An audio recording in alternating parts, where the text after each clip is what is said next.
the box office this weekend, I was happy to see that number one was The Marvels. Nice. 47 million. We just had our friend Laura Cartman on, who was the composer. Yeah. And she was like, please go see it. Please go see it. And Please. a lot of people did go see it, so I'm happy to hear that for her and for Marvel as well. They need a good one. Second was Five Nights at Freddy's, followed by Taylor Swift, The Eras Tour. Priscilla was fourth. Then you have Killers of the Flower Moon, The Holdovers, Journey to Bethlehem, Tiger, Paw Patrol, the Mighty Movie, and number 10 was Radical. Radical. All right, so entertainment news-wise, we're going to start with this. Dwayne "The Rock" Johnson appeared on the very first episode of Trevor Noah's What Now podcast and shared that multiple political parties contacted him in 2022 to see if he would run for president of the United States.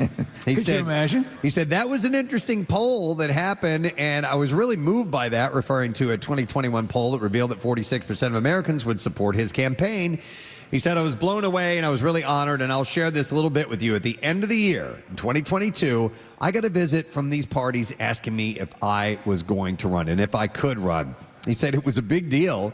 And it came out of the blue. It was one after the other. And they brought up that poll. And they also brought up their own deep dive research that would prove that should I ever go down the road, I'd be a real contender. But despite all that buzz, he's not going to do it in the future. He says it was all very surreal because it's never been my goal. My goal has never been to be in politics. Why would you go to... He said, as a matter of fact, there's a lot about politics that I hate. Why would you go through that nightmare? Yeah. Right? I mean, so he's on top of the world. He's one of the box office superstars. Yeah. Why would you do that? He'll make way more money staying where he is and being happy. Last year, he told CBS Mornings that the idea was off the table because his number one priority is being a daddy to his 3 daughters. All right, on Saturday, Kell Mitchell explained the reason that he was hospitalized earlier in the week. The Good Burger actor said in an Instagram video that a bulging disc caused him to have some very scary symptoms. Wow.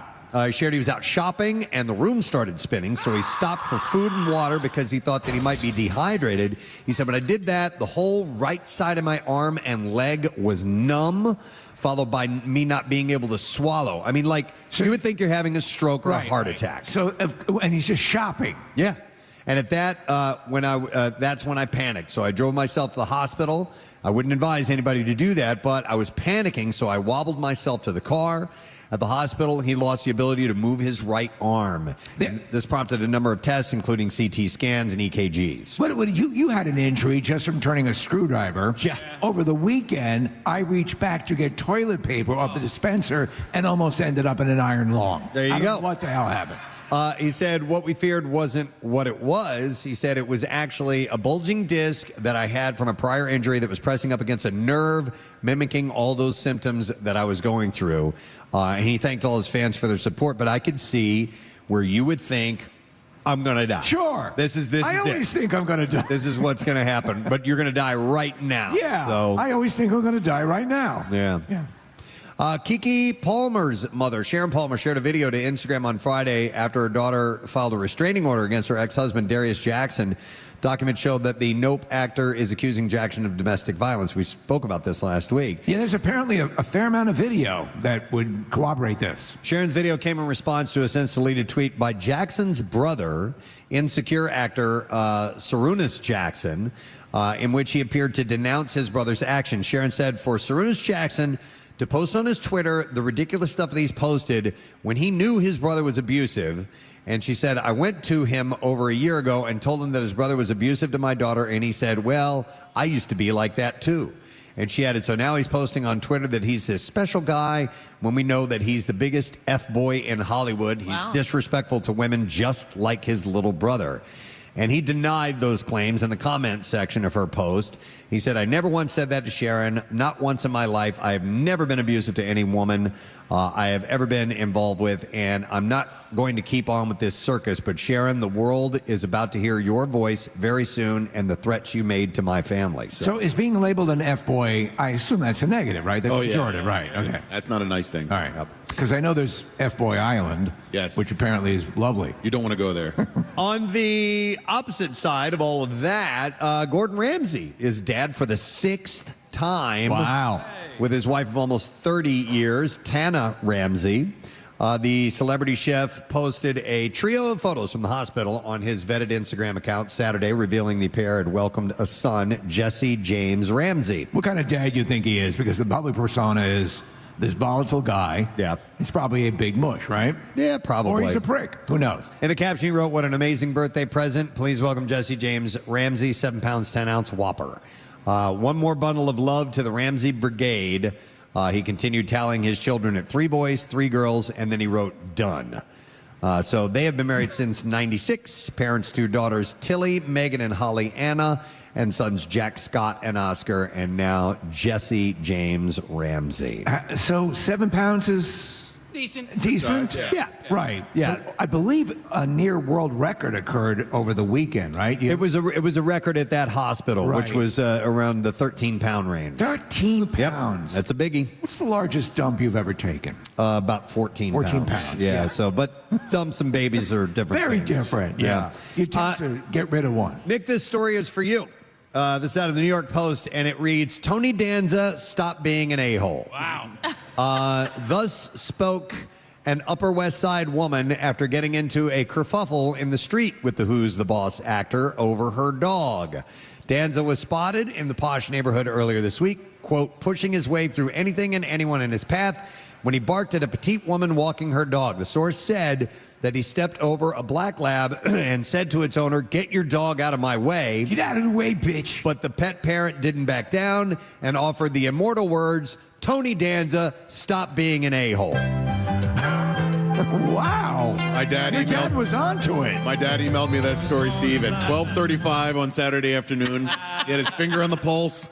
Well, you know, and then there was that recent footage of him barking at a reporter who was being very nice to him. I know, Kathy, you're a big fan. I know, I love him. It turns out he's Hitler.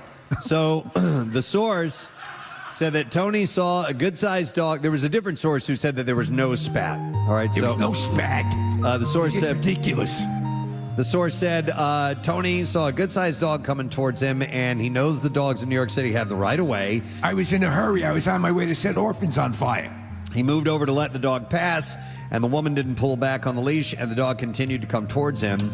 He had to jump over the dog and get out of the way, according to this other source who said, So we learned that he sold John Stamos' girlfriend, that Nick's dad hates him. Yep. I don't know. There's a couple of blemishes on his record now. Yep. So that's another one to add to it.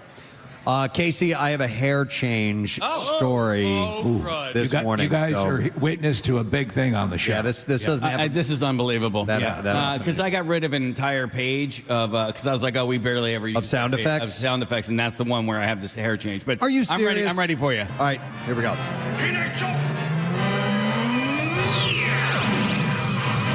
Harry Styles unveiled a brand new buzz cut when he and rumored girlfriend Taylor Russell attended one of U2's recent residency concerts at the Sphere in Vegas. Sear. Styles' military-style do, captured for posterity in photos and video by TMZ, was a striking departure from the curls that he spotted for the duration of his Love on Tour and the shoulder-length tresses of his One Direction days. Kathy, does he do anything for you?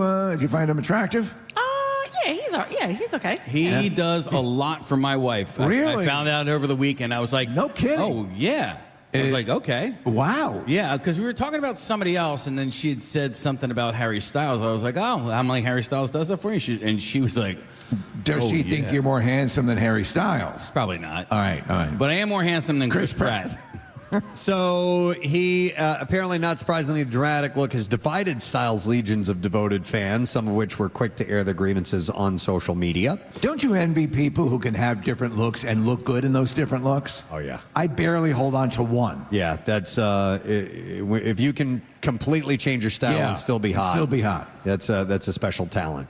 So it's not the first time he sparked outcry with the haircut. Many fans weren't sure what to think of it when he had a noticeably shorter style when he joined the Dunkirk film. Which he's So really this good is in, by gonna the be way. similar to that. Yeah. But this is all the way down. This is a total buzz cut for him. And did you watch the, was it Don't Worry, Darling? Yeah, he's good in that I too. thought He's, so he's as a well. pretty good actor. That movie got ripped to shreds. It's not that bad. No. It's okay. Yeah. No, I think they just waited too long to reveal stuff. Right. You know? Yeah.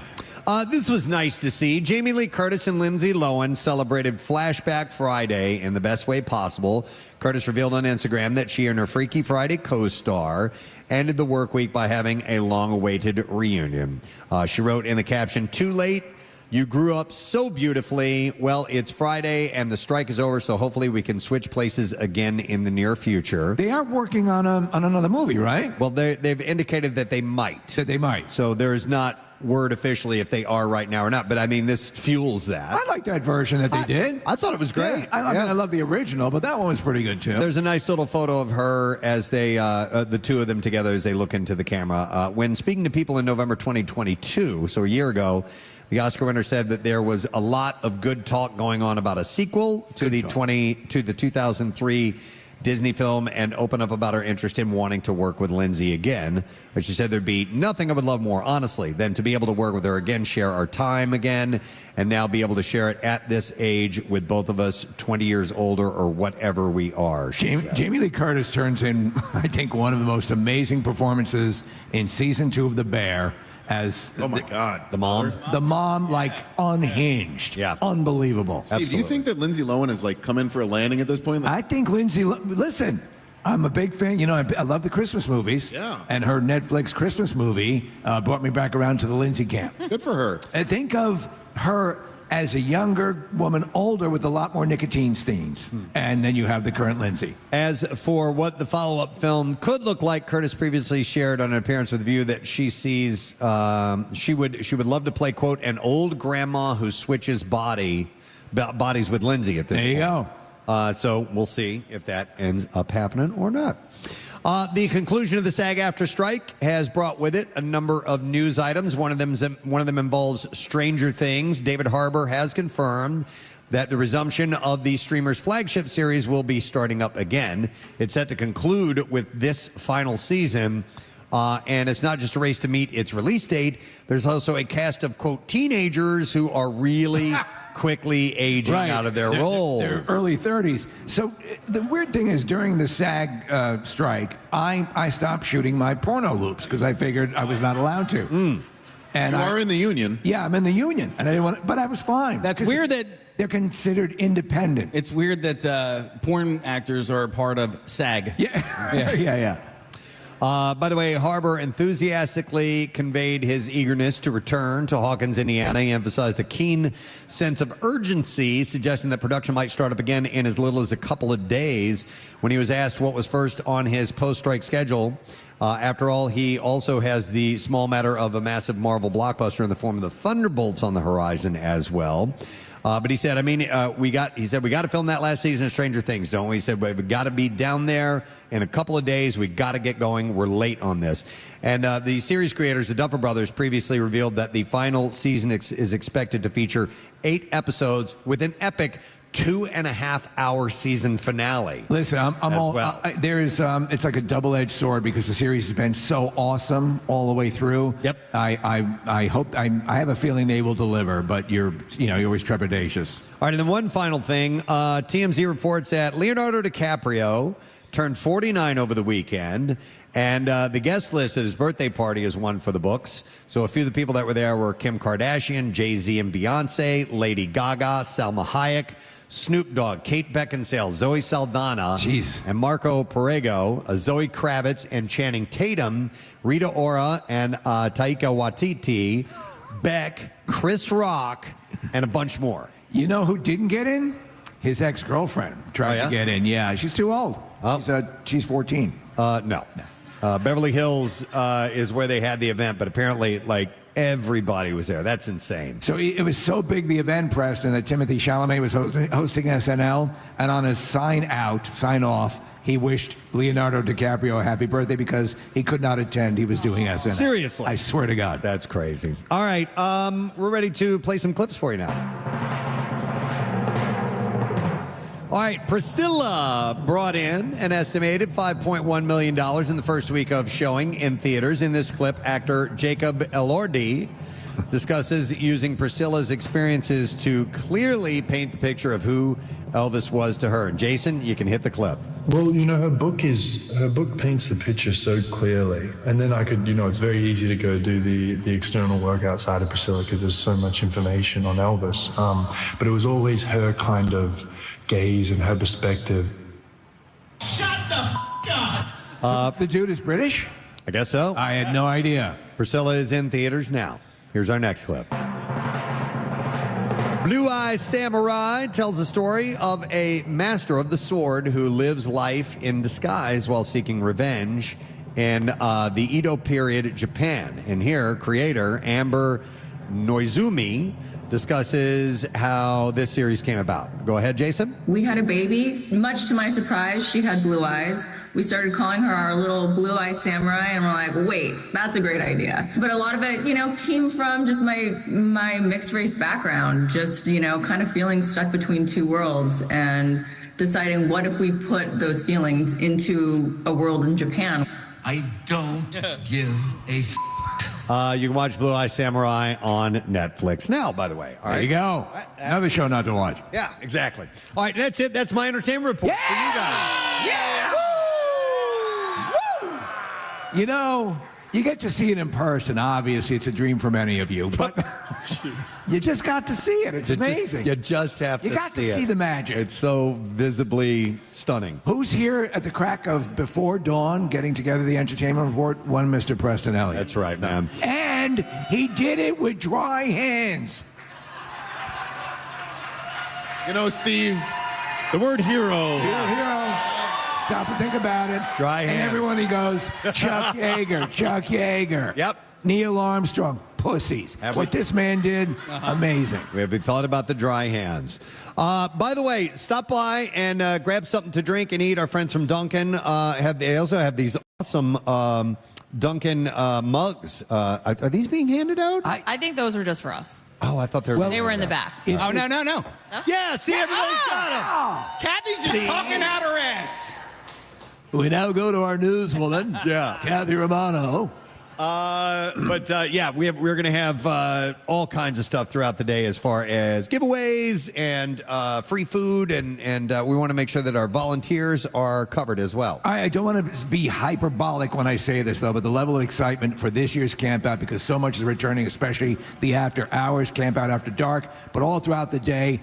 If you've ever pondered the notion of coming down to the Camp Out for Hunger, make this the one you come down to. Yep, and get some breakfast. Leidy's Not Your Grandmother's Pork is offering that up this morning, and we'll do lunch, dinner, and all kinds of stuff. We'll thank all those people throughout the course of the day. But, all right, you guys ready to take a break? Yeah. And come back in a second. Our friends, Chico's Vibe, are going to be supplying some live music for you while you're here in the tent. So we will break and come back in just a moment. Camp Out for Hunger is just getting started. Don't forget food trucks and fireworks tonight and all that stuff. We'll be back in just a minute. Xfinity Live on MMR. We absolutely love this man. He came here just for the Camp Out for Hunger. Mark Summers is here with us this morning. How are you guys? Nice to see you. What a great crowd. Hello. Man, you guys are doing it again, breaking all sorts of records. Thanks for asking me to be here. No, we love that you were available to come here, man. Anything for you guys. I'm excited about this. So, first of all, I want to commend Marissa, who is the hardest working woman in show business, who put this whole thing together by the seat of our pants. There's been no rehearsal. Folks, we have no idea what the hell's about to happen. Which is, honestly, you come from the precise pinpoint world of television, whereas we are consistently a runaway train heading towards a hospital. It's true. Have you ever in your career ever had a full power failure in the middle of a show before? It depends on what we're talking about. What kind of power failure? Not that. Not the physical ability to Thank carry you. on any My longer. nickname is Matt Lauer. No, What, too soon? Thank you, too No, soon. it's never too soon. Anyway, no, I don't think it's ever totally gone out, so to speak, yeah. And we had it shut down in the middle of a break right here just a little That was while ago. But crazy, You man. carry on. You just moved. You're pros. You know how to do this. We just rolled and we went into the fetal position and cried. It was great. So we're going to start off with a physical challenge. Are we ready to go? I don't know. Well, we got to meet our contestants first, so let's do that. And we've decided we got two listeners earlier that are going to play along along with two of the show members. And I can't believe that one of our show members is actually going to do this. But first, let's meet our contestants. And we have a lovely young lady that we picked out of the audience here on our left. And what is your name? My name's Ashley. And Ashley, where are you from? I am from Delco. All right, from Delco, just generally Delco. Yeah. And have you ever been to the Camp Out for Hunger before? No. Okay, Oh, welcome. newbie. Yeah. And we are indoctrinating you in style. Seriously. We are going to partner you up, and I can't believe it, with Kathy Romano this morning. And she's nervous. She wanted to know if there was any alcoholic beverages. I thought maybe we could grab some of We your. actually Yeah, there we could go, hook her ass Preston. up, yeah. Well, is she 21? Here you go. Yeah. There's some whiskey. Are you 21? She's really going to do a hit of bourbon right now. There you go. Oh, she's wincing. No, wait. Hold on. Oh, Ashley, that was a wussy drink. I need you to do a little bit more than that if you're going to participate. No, she's not going for it. Okay. It's good enough. And over here, let's meet our other contestant. Your name, sir? Ryan. And Ryan, where are you from? Douglasville. All right. And I think, Ryan, we should let you do a line of Coke just to make things off even. of Kathy's stomach. Right on. Yeah, you guys are prepared to get a little messy, right? Yeah. That was a prerequisite. And we are going to partner you up with Nick McElwain over here. And Nick, have you ever were you in Duncan Dare? I haven't done it yet. I've seen you guys do it, obviously, and heard the recaps, and Mark, it always looks like a blast. I got to get out one of these years because I love Double Dare. I was a huge fan. And Casey and I did Drunk Double Dare. Oh, yes. So that's the most recent dear version God. that I've done, yeah. Yeah, and by the way, if you've never checked out that video, it's an extraordinary piece, which actually I think you called the lowest point of your life. Well, it was my introduction to Preston and Steve in Philly, and I almost moved back to L.A.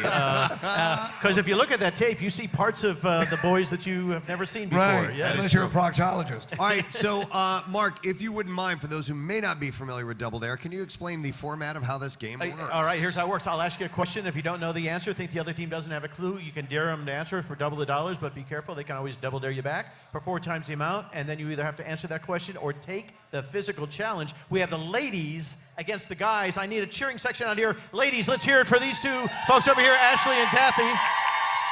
And guys, let's hear it over here for Nick and Ryan. Here's what we're going to do. We're going to tie this around Kathy. You're used to this, right? Here we go. And Mark! so here's what you're going to do. You're going to face each other. And for those of you driving to work this morning, it's sort of like a large dowel rod between the two of them. And there's a string with a ball hanging back and forth. What they have to do is move their hips. And we're going to give them 30 seconds. If they get it done in less than that amount of time, that's what you guys have to beat. Audience, cheer them on. Good luck. Keep your mind, you have to move your hips back and forth so that the ball swings so that there's no string left at all. On your mark, get set, go! Can't use your hands, Kathy, already cheating. Look at that. Come on, girls, let's hear it. Yeah. Clock has started. Look at this, keep on going, keep on going. Stop right there. Stop. How much time? How much time did that take, Casey? Oh, hang on a second. I have no idea. 9 seconds. 9 seconds. Okay, so let's take that off. So guys, you have to do it in less than 9 seconds, which I understand Nick does on a regular basis. So, all right, here we go. 9 seconds. On your mark, get set, go. Move them back and forth. Can they get it done? This is going to determine who gets 10 points. Control around 1. We're down to 3 seconds. Really? And the ladies win. Look at that. Let's hear it for Kathy and Ashley. It didn't go anywhere. Nowhere. Ladies, you get the first question, guys, so right over here. Which comedian was fired as the big-time voice of the Aflac Duck? It's worth 10 or you could dare them. Which comedian was fired as the big-time voice of the Aflac Duck, or you can dare them? 5 seconds. Need an answer. Come on, ladies. Any idea? You're going to dare them. Any idea? He's been in our studio a number of times. And the answer is? I can't remember his name. remember his Hold name. on, wait, I didn't, just Okay. wait. Are you going to dare them? You got 5 seconds. Okay, they're going to dare him. Guys, who is the comedian? I know. You got my 5 God. seconds. Gilbert Godfrey. You got it. I'll give it to you. 10 points. Gilbert Godfrey. You barely got that. You have 20. All right. Hey, hold on a second, Mark. Yes. He said you had 5 seconds. Yeah. You got to make up your mind. All right, I'm sorry. Yeah. All right. Thank you, Preston, for the backup there. Mark, you are totally within your bounds to smack her if you need to. All right, Mark, so that was 10 points for 10 them? So they have 20. The guys have nothing. This question is worth 10 points. Nolan Ryan pitched for 4 major league teams. Which was his first, or you could dare them? I got 5 seconds. 4, 3. Okay, we're daring them. Okay, 20 points. You guys could tie it. Nolan Ryan pitched for 4 major league teams. Which team was his first? I believe Ryan does know the answer. Ryan? The Angels? That is incorrect. It's the Mets. 20 points over here to the ladies. They have 40 points. This is what I mean. If you don't know the answer, it's better to go for the physical challenges. Ladies are in charge. What year did Doogie Howser, MD, make its network premiere? It's worth 10. You can dare them. Dare them. Dare them. Now going for 20. What year did Doogie Howser, MD, make its network premiere? You can double dare them back. We'll double dare. All right, it's worth 40 points. You're going to take the physical challenge. We're going to take the physical challenge. 1989 is what we have. 1989. Okay. All right. And what you have to do is get 3 of those balloons. I'm going to actually make it 2 because it's so difficult. If you can get 2 to go in there and be broken on that little pin over there, you get 40 points and continue control. Otherwise, we're going to have a tie game. And these are water balloons. These are Mark. water balloons that are going to go in there. You've got 20 seconds to get 2. They've been sitting outside in the cold all morning. Poor Ashley.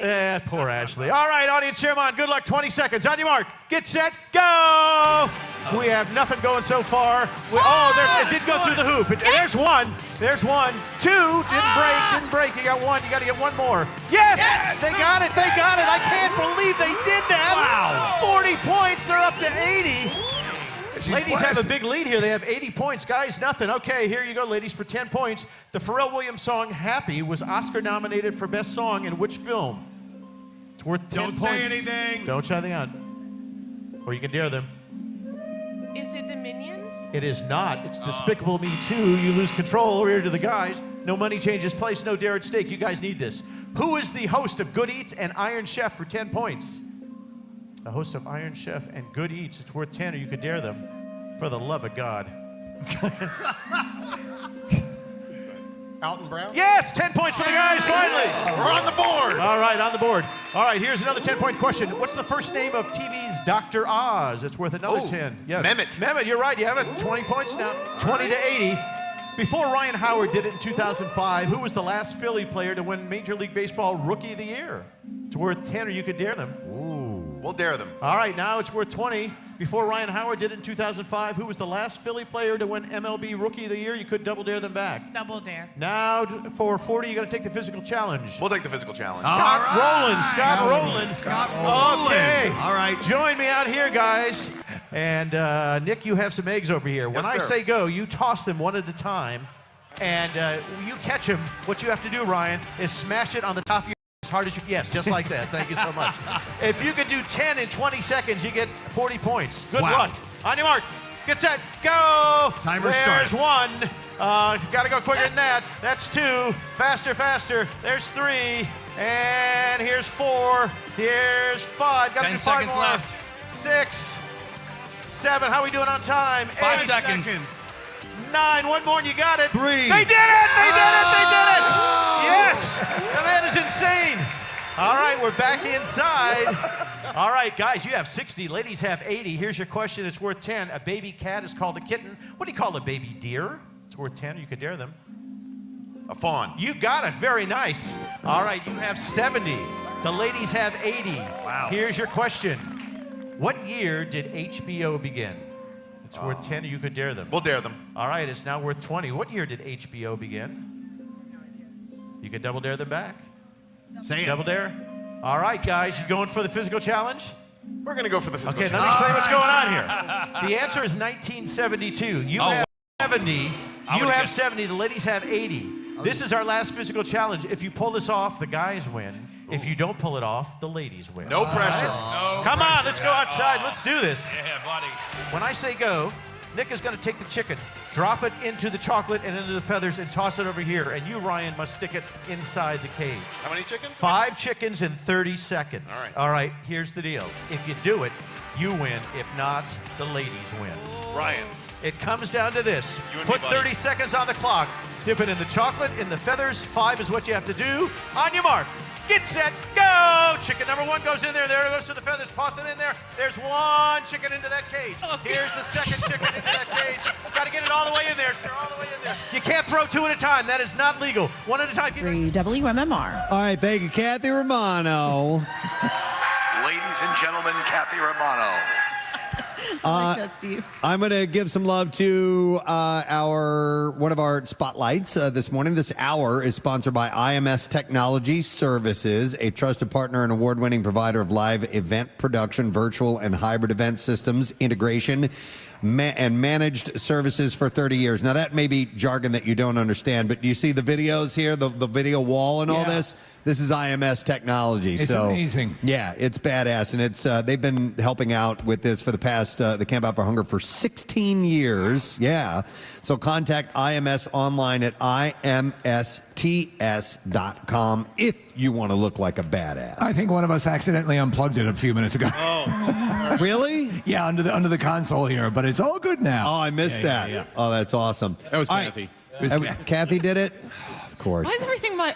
Okay. All right, Bill. All right, so through the course of the week, we're going to meet some people that are involved with the Camp Out for Hunger in different ways, sponsors and event coordinators and things like that, and also people who would like to come down and make a donation to the event. And again, from the smallest to the biggest, it matters to the people you're providing food for. So don't think that you can, bringing down a can or two, that means something. And of course, the large donations mean as much. So we love hearing from everybody. Every bit helps, but we would like to welcome from Key Bank this morning, Yusuf Tanis, who is here, who is the Philadelphia market retail leader. Nice to see you, Yusuf. Likewise. Thank you for having us. It's our pleasure, man. And may I say, so far, you win the Best Dressed Award of the Camp Out for Hunger. Thank you. I appreciate that. But I'm here for something even better. I'm here to talk about our awesome donations. So really excited to be here today. Quickly, a little bit of information about Key Bank that people may not be aware of. What can you tell us about Key Bank? Awesome. Thank you. Well, we're happy to be here. Key Bank is a large regional bank across the U.S. We're across 15 states, and we've got 40 branches here in eastern Pennsylvania. And we've been a longtime supporter of Philabundance. Wonderful. That's excellent. And I had mentioned that you are the market retail leader. So what is that? Do you run a bunch of different banks? Or? Yeah, so we have 40 branches here in eastern Pennsylvania. I oversee those branches. And this year, really excited that not only are we going to be coming through with a large donation, but we actually had a food drive across our branches this year. Awesome. And excited to do that over and over again. So for the coming years, for all the listeners, please stop by and help us out with those box donations as well for Philabundance. Yeah, for real. Excellent. So anything else you want to mention, or you want to give us your donation? I'd love to share. We're donating 60,000 pounds of food this year.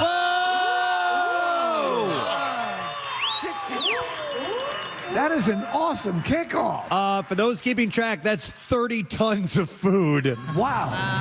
Which is just insane. Oh, my God. I would have hit the cannon, the confetti cannons, but they haven't loaded them yet. Oh, well, listen, it's early on Monday morning. But that's confetti cannon worthy. Tell you what, if you come back, we'll fire a cannon for you someday. Thank you. I appreciate that. Thanks for having us. We're happy to be here to represent Key Bank. You're amazing. Thank you, Yusuf. Thank you, guys. Yes. Appreciate it. Yusuf! Hey! 60,000 pounds of food. That's the way to start it off. Yes. Good Lord. When we started this 26 years ago, our goal for the entire week was to get 1 ton of food. We have done 30 times that in our first hour on the show this morning. And during that week of the camp out, you and I ate half a ton of food. Yeah, so that's true too. Yeah, it was going against purpose. And remember, I broke the toilet in the first 10 minutes that we got there. I went there. Yes. So what happened was, he killed it. In RVs, the way you flush a toilet is with a foot pedal. Okay. So I went in, I did my business, and I was wearing boots. I was wearing my Doc Martens, and I stepped down on it, and it's made of plastic, and it just went snap. And the handle broke up, and we couldn't flush the toilet, By man. the way, I mean, that's right at the beginning. Was it fully packed up, right? I mean, I pooped. Yeah, did you? Yeah.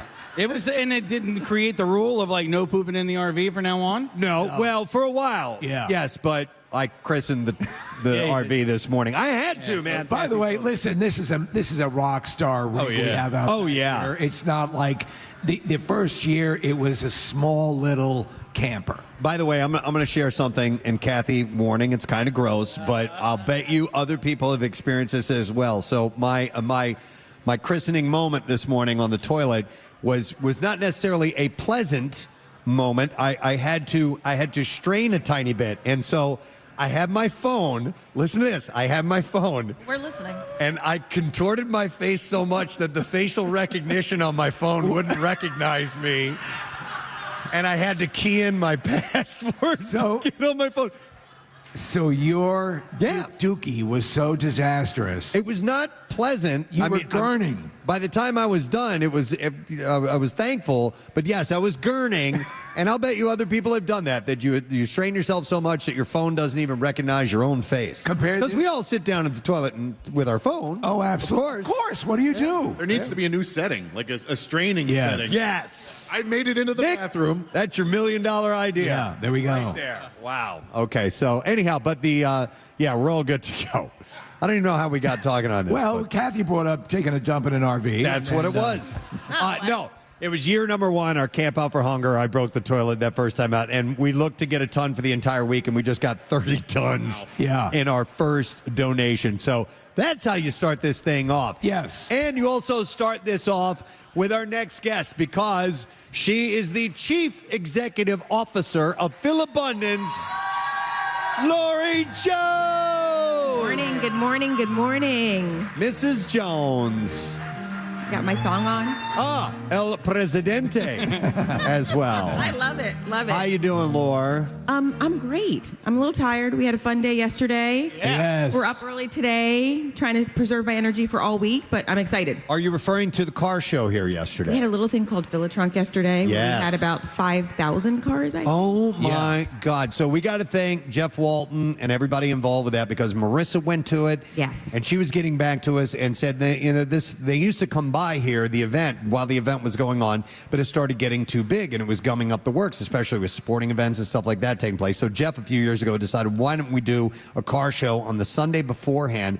And apparently, and Marissa, who is a veteran of Eagles games tailgate parties, said it was like that. Like It really was. That many people were here. Marissa was there. I got to meet her husband, Matt, which was great. Pierre popped by with his fancy Tesla. But there had to be at least 5,000 cars there. Wow. It was incredible. And lots of food donated. Oh, my goodness. Lori, the way this thing is exponentially increased, again, I was to the first one, which was impressive, but what Marissa was describing was incredible. So we may need to have, there's a likelihood we'll have to evolve it again another step, because there were easily 3 times as many cars as there have ever been before. For sure. And I mean, we'd love to have maybe each of the car clubs, like Jeep, Tesla, come out each night and come through. Like, we've got some ideas. Well, we were doing that before. That's how we ended up with this. So, yeah. Well, we'll work on it. basics. But how are you? Besides tired. Besides that, like, I'm excited to be with you all. I'm excited to have all the sponsors, because they're really generous, and individuals, your listeners are giving. But I have to tell you, I have some pretty tough news. Yes. So the reality is, and the U.S. Department of Agriculture just came out with this, is that food insecurity is actually on the rise. Despite all the work we've done, we've had the highest increase since the Great Recession. Wow. So sadly, more and more of our neighbors are having, as they say, more month than money. You know, they're getting through and they're trying to make a way, and they just don't have enough food. And so it's why programs like this, it's why your listeners, why your sponsors, we could not feed the people in our region, 500,000 people, without the incredible generosity that we get from Camp Out for Hunger. So the Camp Out for Hunger is, we've talked about it, it is absolutely essential for year-round for Philabundance. And we've talked about this before as well. For some reason, even though you're dealing with, I would argue, the most generous people in the country, and people who step up all the time, we have one of the more profound food insecurity issues in Philadelphia. We really do, across this region, but even just in the city of Philadelphia, nearly 1 in 3 children are food insecure. That's a ridiculous amount. And we know we're able to make a dent when people donate. We'll be sorting and donating this food that you're giving us for like weeks and months to come. But it's sad that people even need that kind of help. What blows my mind is the fact that, and since the beginning in Preston, all the way back, it was always framed to us the notion of the working poor, the person who might be in your neighborhood, might be your neighbor, might be you, maybe you're embarrassed, and you don't need to be. Let's get that out there. But the people who are just trying to make ends meet, and they're making these tough decisions. We've talked to so many people over the years, parents who weren't eating so their kids could eat. So, what bill do you pay? How do you keep the food on the table? It's a decision no one in this day and age should have to make, and that's where Philabundance comes in. That's right. We shouldn't have to make that in like the place, this is the birthplace of America. America, where freedom was founded. We are the most, the richest country in the world. We do have the most generous citizens. It's a shame people have to make these choices. But I am so grateful that Preston and Steve, what you do with Camp Out, what your listeners do, what your sponsors do, really help us support people in an incredible way. So we're gonna keep feeding that message and feeding the people throughout the course of the week. And as we are collecting these donations, they start heading to Philabundance. They start sorting the arduous process of getting all this stuff organized and then out and about. So if people would like to help out in that regard, how are you guys with volunteers? Yeah, we encourage you to visit our website to learn how to volunteer and donate. And we actually have a very special anonymous gift this year. We've got a challenge of $50,000. Okay. So if you go on our website or do text to give and donate, you can unlock an additional $50,000 for Camp Out. So we encourage your listeners to visit philabundance.org to do just that. And Lori, let me ask you, because we talked about actually, the fact of people keep saying, well, do you still accept food donations? Yes. Yes. Because they can get processed very quickly. So if you've ever been down to the Camp Out years, obviously prior to the whole COVID experience, the pandemic, and you're wondering how the mechanism works, this really started as a bring food to the Camp Out site, get it out to you guys. We have Acme on the premises, a store right here, but however you do it, and there's also a list of things on the website that you prefer if people are going to donate food, correct? That's right. We have a top 10 list, and we encourage you to come down here, connect with Acme, go to your local grocery store, go through your pantries, and think about this. Provide people with the non-perishable items that you would want to eat. So Yes. if you like peanut butter, if you like jelly, if you like tuna, if you like chicken in a can, like those kinds of things, please donate what you and your family would eat. Okay, excellent. And then tonight, obviously, we have the Food Trucks and Fireworks event that's taking place with the drone show. Yes. At 7:30. I'm so. Oh, you didn't know? Oh, yeah. What is a drone show? So you know. To the drone show, everybody.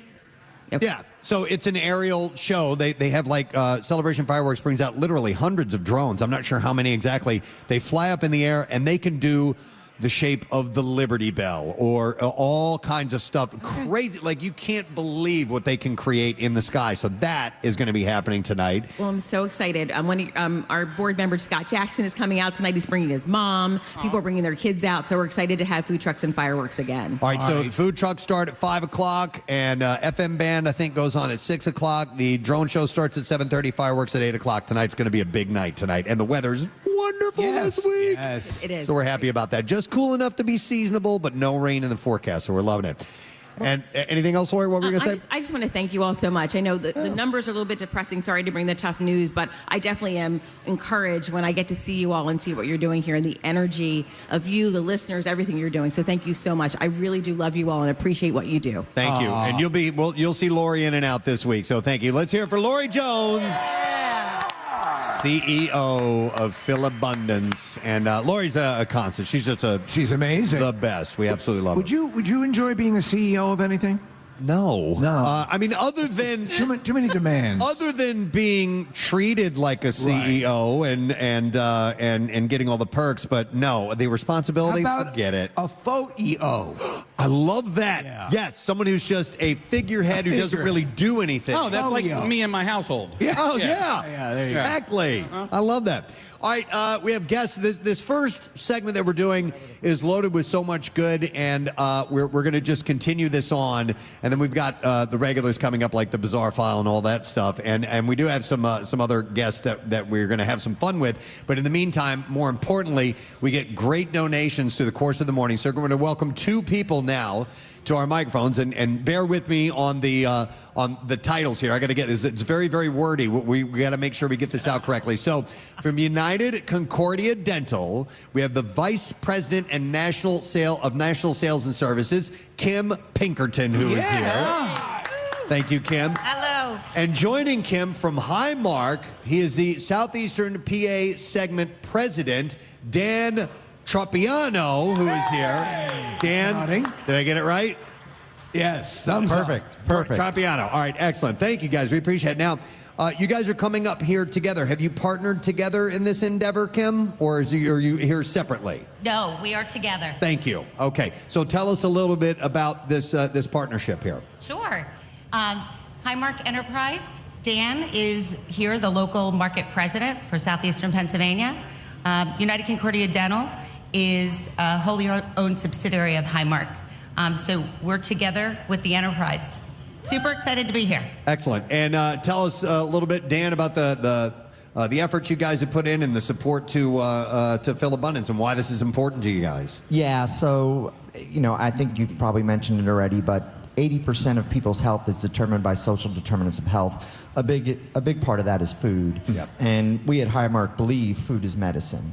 And we take a multifaceted approach towards trying to tackle that food insecurity across our footprint and across the geographies we are through working with food banks like Foodabundance, like Philabundance, working and educating K through 12 students, working with community farmers markets and things of that, and taking that multifaceted approach to try to make a dent in the food insecurity, not only here in Philadelphia, but across our footprint in the country. Wow, that's fantastic. As far as Philadelphia, how much coverage do you guys have here in Philadelphia, location-wise and all that? Well, we're throughout the Philadelphia 5-county with our health insurance products, our dental insurance products, our stop-loss products. So we're pretty much across the board. I love it. It's Excellent. great. It's great also to stay invested in the community, to be a part of it. You guys have been very active, and it's funny you talk about on the dental side. We've talked about this many times.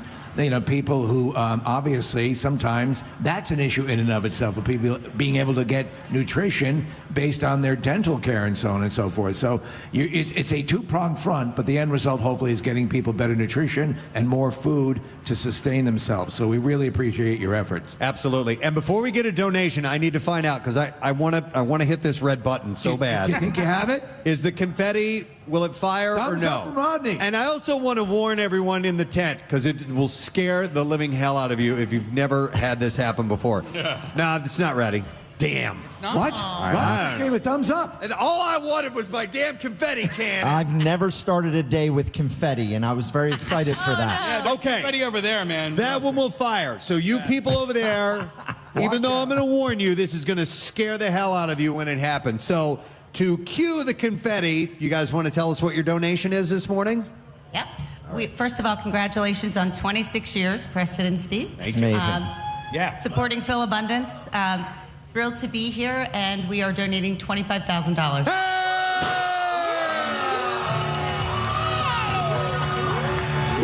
It never gets old. I love it. Oh my God, they have a big check. They brought a big check. They brought a big check worth $25,000. Dan, did you like that?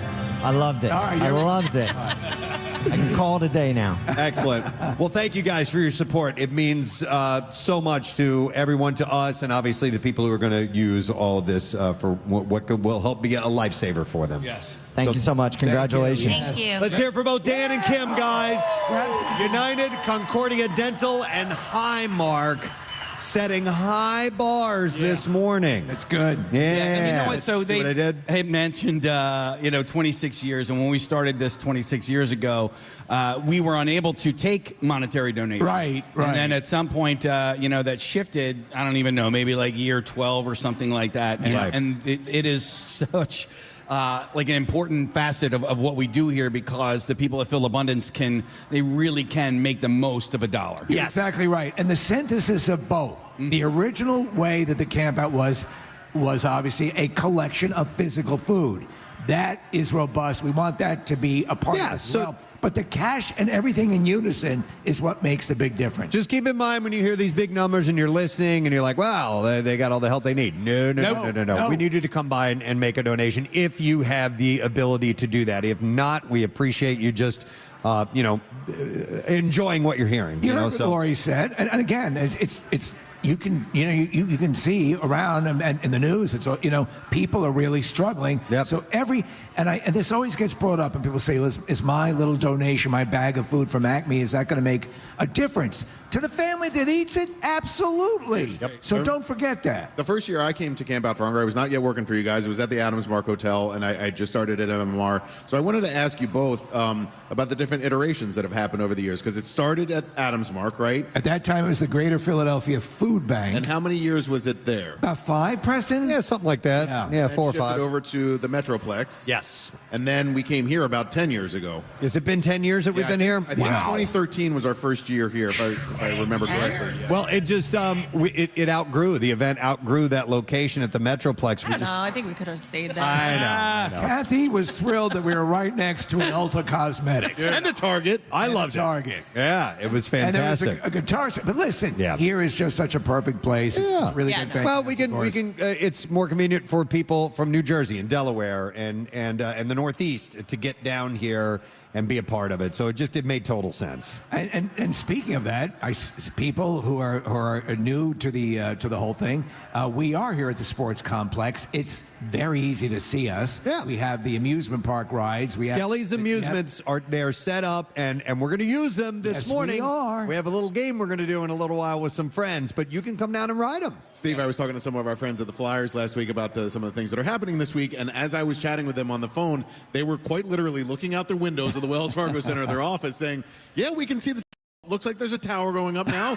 Oh, the pirate ship has arrived. You know, so it's like it's one thing after another, and we just try to give you as many reasons as possible to come down and be a part of it. All right, well, we've now entered dark mode. Well, now, this is sleepy time. We ask you to put your heads on your desk. The lights went out. And then we're going to send the young man down to the cafeteria for our milk. You know what? I hated nap time. You did. In kindergarten. God, would I love to bring that back now as an adult. Right? All those years of fighting your parents over taking a nap. Oh, we went to a more progressive school. We had getting it on time. No. That was actually the hardest. I mean, to tell a room full of kids. Yeah, lay down and rest for a bit. No. But anyway, we need to bring nap time back. All right, listen, I want to try to stay ahead of the clock. We got a lot of people stopping by this morning, so I want to go ahead and take a break and come back with more. So we've got some friends coming by. We'll get to the B file and all that good stuff. Yeah, come and join us live here for Camp Out for Hunger. Chico's Vibe, our house band playing us out. We'll be back in just a moment. Stay with us. 20 years ago today. Third chicken. How we doing on time there, Preston and Steve? 15. 15 seconds. Here's chicken number 4. And it's in there. Here's the last one. Can they get it in there? And come on, Mark. Come on, Ryan. No. 5. Not it. 4. They got it. They got it. The guys win. Holy crap. He did it. He's got egg and pudding in his eyes. And feathers. You are a horrible mess, sir, Ryan. Ryan, how do you feel? Explain what that experience was like. He's crying. Horrible. We don't even have a prize for you. Are you serious? No, we have fun. First of all, a round of applause for the ladies who did such a great job. We're leading all the way. But it was the men who won the final contest here on the Camp Out for Hunger with Preston and Steve playing Double Dare.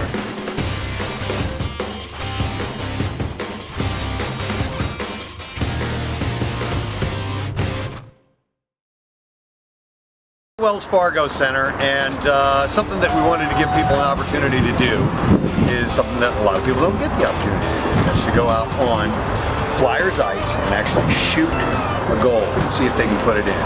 We're going to see how well they do. Probably do it from the blue line. Yeah. So not, like a center ice crazy thing. But it's a lot of fun. We did it a couple years ago, and I think everybody's fired up to get it done.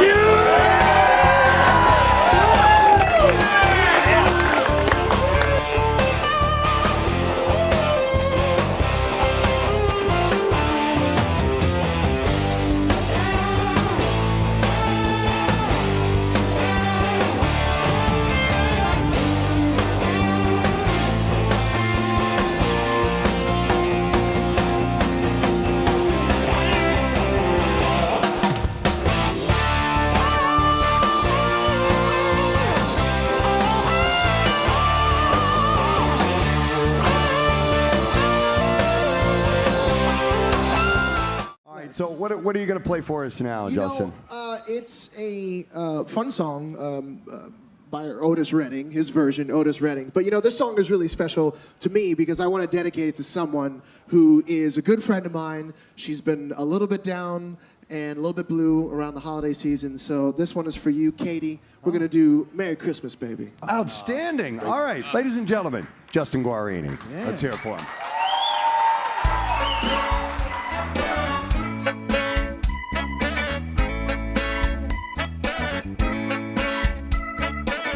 Merry Christmas, baby.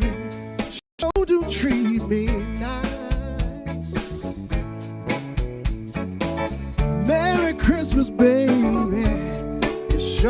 treat me nice. Brought me a diamond ring for Christmas. I feel like I'm in paradise. I feel mighty fine, y'all. Got music on my radio. Well, I feel mighty fine, girl. Got music on my radio. I feel like I'm gonna kiss you, standing beneath that mistletoe. Oh, yeah. Santa came down the chimney, 3:30, y'all. Left all them good old presents for my baby and for me. Merry Christmas. Sure to treat me nice. Bought me all them presents, girl. I love you for the rest of my life. Yeah.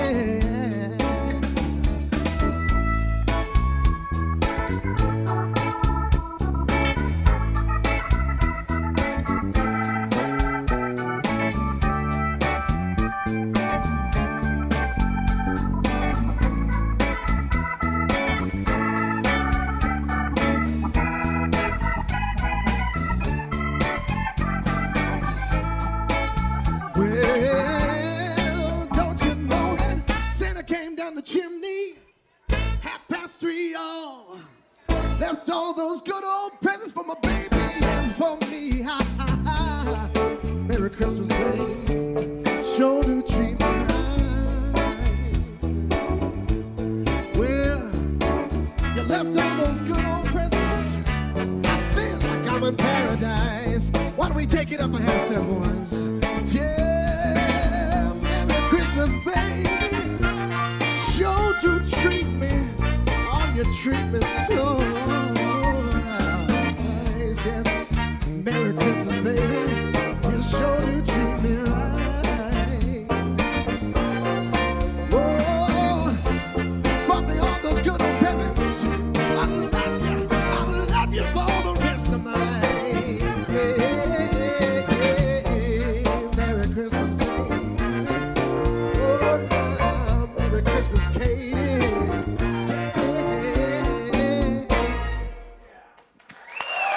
Thank you. Thank you so much. Great sound, great song. Man. Soulful.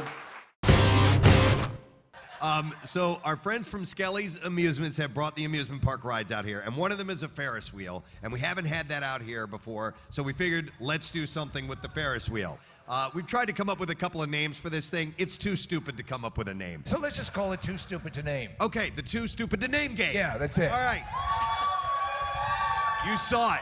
All right, so what we have are Casey and Kathy, and they are in the Ferris wheel. And as you'll see in the parking lot, we have a series of collection boxes that we use to put the food in that we get here at the Camp Out for Hunger. And what we're gonna do is we're gonna use a t-shirt cannon, and we put tennis balls in that t-shirt cannon. And as the Ferris wheel goes around, they will be shooting to try and make it into the boxes. Now, we tested this out yesterday, sort of. Yes. And it kind of works. So And let's that's do good it. enough for us. Exactly. So we have 4 boxes in the center. If you make one in the center, in one of the 4 center boxes, that's worth 250 points, 250 cans of food donated by Campbell's Chunky Soup. If you make it in the center ring there, that's worth 50. And then the outer ring, which is even harder to get it into, will be worth 100 cans. So 100 on the outside, 50 in the larger gap in the middle, and for a bullseye, 250. So that's how that's going to work. Each one of our contestants is going to get to shoot 10 times, and we'll total it up at the end of it. So who's going to go first? We're going to make Kathy go first. And by the way, yes, so she's terrified. And by the way, we're just sitting at the top of the Ferris wheel right now. As we swing it back and forth and almost tip over. So she hates this right now. But guys, when all I did was I opened up the bag and I took the CO2 container out of the bag. I didn't even take the gun out of the bag, and she already started flinching. All right. Yeah. I have a feeling, though, with her fear, her adrenaline will be racing and pumping so hard, she just might be a crack shot at this game. Okay, so Marissa, a little bit of music, please, if you will, to set the scene here. Thank you. And when you guys are ready, you get 10 shots. So you'll start the Ferris wheel moving, and Casey, you're going to load the cannon for her, and she's going to shoot him, right? Yep. So Michael Skelly, you can start the Ferris wheel now. Oh, God. Oh, yeah, we're moving, Kath. See, to me, Ferris wheels are not worth it. Like, it's scary for no reason. Well, that's why we added a gun, Kath. All right, so can I shoot? Shoot whenever you want. Oh, Jeez, where'd it go? did it go in? Oh, that was pretty did it go close. in? Did it Oh, bounce no. out of the box? I can't see. You're going to have to tell All us. right, we need our judges down there. Oh, I need No. to put a ball in there. I'm sorry, Kath. Kathy, that was a great job. What is All right. going on? I'm going. Yo, guys. Ah! Yes! It went in. It went in. And we counted on the first bounce, right? If it goes in on the first bounce, yes. Yeah, that's 100 points right there, Kath. Oh, wow. She is surprisingly good at this, guys. I'm going again. That's her Oh, fourth. well, that one sucked. Fourth shot. Oh. You got 6 left. Okay. All right. Come on, Kathy. That one went short. A little bit low. Uh-oh. Wait, Are we getting... something's going on. Are we leaking here? You're running out of CO2, Casey. No, it's a brand new container. Dude. What? Bullseye! Bullseye! Oh, my God. In the middle. This is another Bucksco Delco thing that I'm going to lose. I think she's got 2 left. All right. Here you go, Cap. Guys, they need some ball bearings. It's All right. 3-in-1 oil. Casey, in our simulator, you need to shut off your environmental system. Oh, my gosh. Is that another bullseye? No, a little short there. And she keeps aiming the gun at my face when she's All right. done. Sorry. I'm Last sorry. shot. Last shot. No, one more. Oh, one more. Did it go That's in? 50 points. Go in. Yes. 50 points because it landed first. Here we go. Last shot, here it is. That's way up high. And it came up short. All right, so we'll give her 500. How about that, Nick? Making a nice even 500. Why not? Why not? Oh, Kathy All right. gets what Kathy wants. God, they are going to argue about this. Are you going to go? I'm waiting for them to tell me to All go. right, so this is the Too Stupid to Name game, and let's get this going again. Casey, it's your turn to get 10 Oh, shots. my gosh. I'm going to be terrible at this. All right, here we go. That's the attitude. Yeah. Well, she was so good at it. All right, Casey, they're at the bottom And now. yell fire in the hole. Fire in the hole! Get in Okay, there. it's up. It's bouncing. It's bouncing, and it came up short, so I that's a call no miss. fair. All right, he calls no fair. All right, here we go. Fire in the hole! Oh, man, I got no gas left. I think you got to let it recharge for just a moment. First time that's ever happened, Case. All right, you're 2 in so far. All right, he's loading up the next one. Here we go. All right, here we go. Oh, man. I think Kathy had a better side of the Ferris wheel. Wait, Casey, you might be ahead in the complaining. Wait, can I get 50 cans for that? All right, here we go. Fire in the hole! I'm leaning. Oh, wow, that went really far. I have no idea where that Oh, went. my gosh, Kathy's actually giving me tips right now. It's way off. Yeah. Way off. All right. All right. And by the way, it is hard because the mechanism, as it moves around, the poles and things are in the way. You've got to pick your moments. Yep. All right. All right, here we go. Target acquired. Fire What are you in doing? the hole. You're leaning. I know I'm leaning. Oh, I think that might be over. Oh! Was that a bullseye? Did that go? Did that bounce out of the box? We got to go to the judges on this one, Sean. What do we get? What do we get? It went in the bullseye and then bounced out. That's 250 points. All right. right. All right. Boom. Yep, we'll call that 250. All right. Next. All right, guys. He's moving this cart all over the place. I feel like we're going to tip I out. weigh a lot. By the way, I suggest we leave that running for the entire show. Do not let them out of there. I want to see Way a lot. who gets strangled first. All right, wait. It's bouncing. It's heading towards it, and it came up short. All right. All right, that's 5. You're halfway done, Case. All right, here we go. All right. Fire the hole! Ah, that one sucked. Oh, wait, no, it didn't. Wait. Yeah. It's in, and that's 50 points. Here we go. All right. Fire somewhere in the hole. Everywhere. Here we go. All right. I think that's a good one. Let's Get see. in though. Oh. Outside. Oh, You got 3 left. 3 left. oh, man. All right, here we go. Delco in the hole! I'm How's it gonna lose looking? this stupid thing. How's Where did it looking? go? I don't know. That one missed completely. That one missed, guys. Sorry. It's in the link. 2 left. You got 3 to point. You got to snag a bullseye here, Case. All right. Not necessarily, but it'll help you. You're getting beaten by Kathy. I know. This is the worst. So good. Oh, I hate her. All right. Fire. Oh, God. Oh, my God. I what can't. Is he There it doing? is. Fire in the hole. Oh, that one. It stinks when you put I it close know. to your body. It does not, Kathy. It stinks when you use your body. You got one left. You have to shoot from one side. That's what. Kathy is the world's expert Kathy knows. on shooting tennis balls from a moving Ferris wheel. Fire in the hole. Last shot. He needs a bullseye to beat her. I think I might have missed the entire parking lot on that one, guys.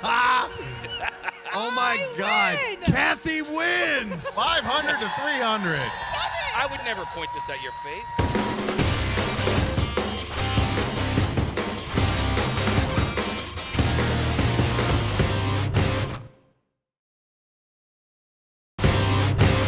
Now, if memory serves, we did a couple of years ago play Double Dare here at the Camp Out for Hunger.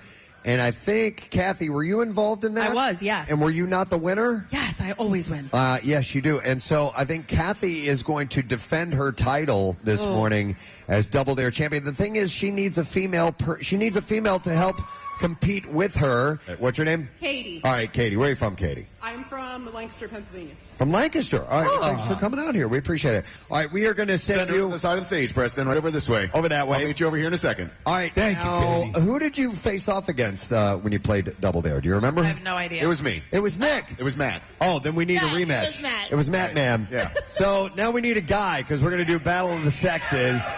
I saw you jump up right there with the, what does it say, Rutgers? Yeah, come on up here. Matt. Rutgers. Yeah, All let's right. get you up here. All right, so we're going to have you be a competitor with Matt. So Kathy's defending her title. Traffic on 93.3 WMMR. Thank you, Kathy Romano.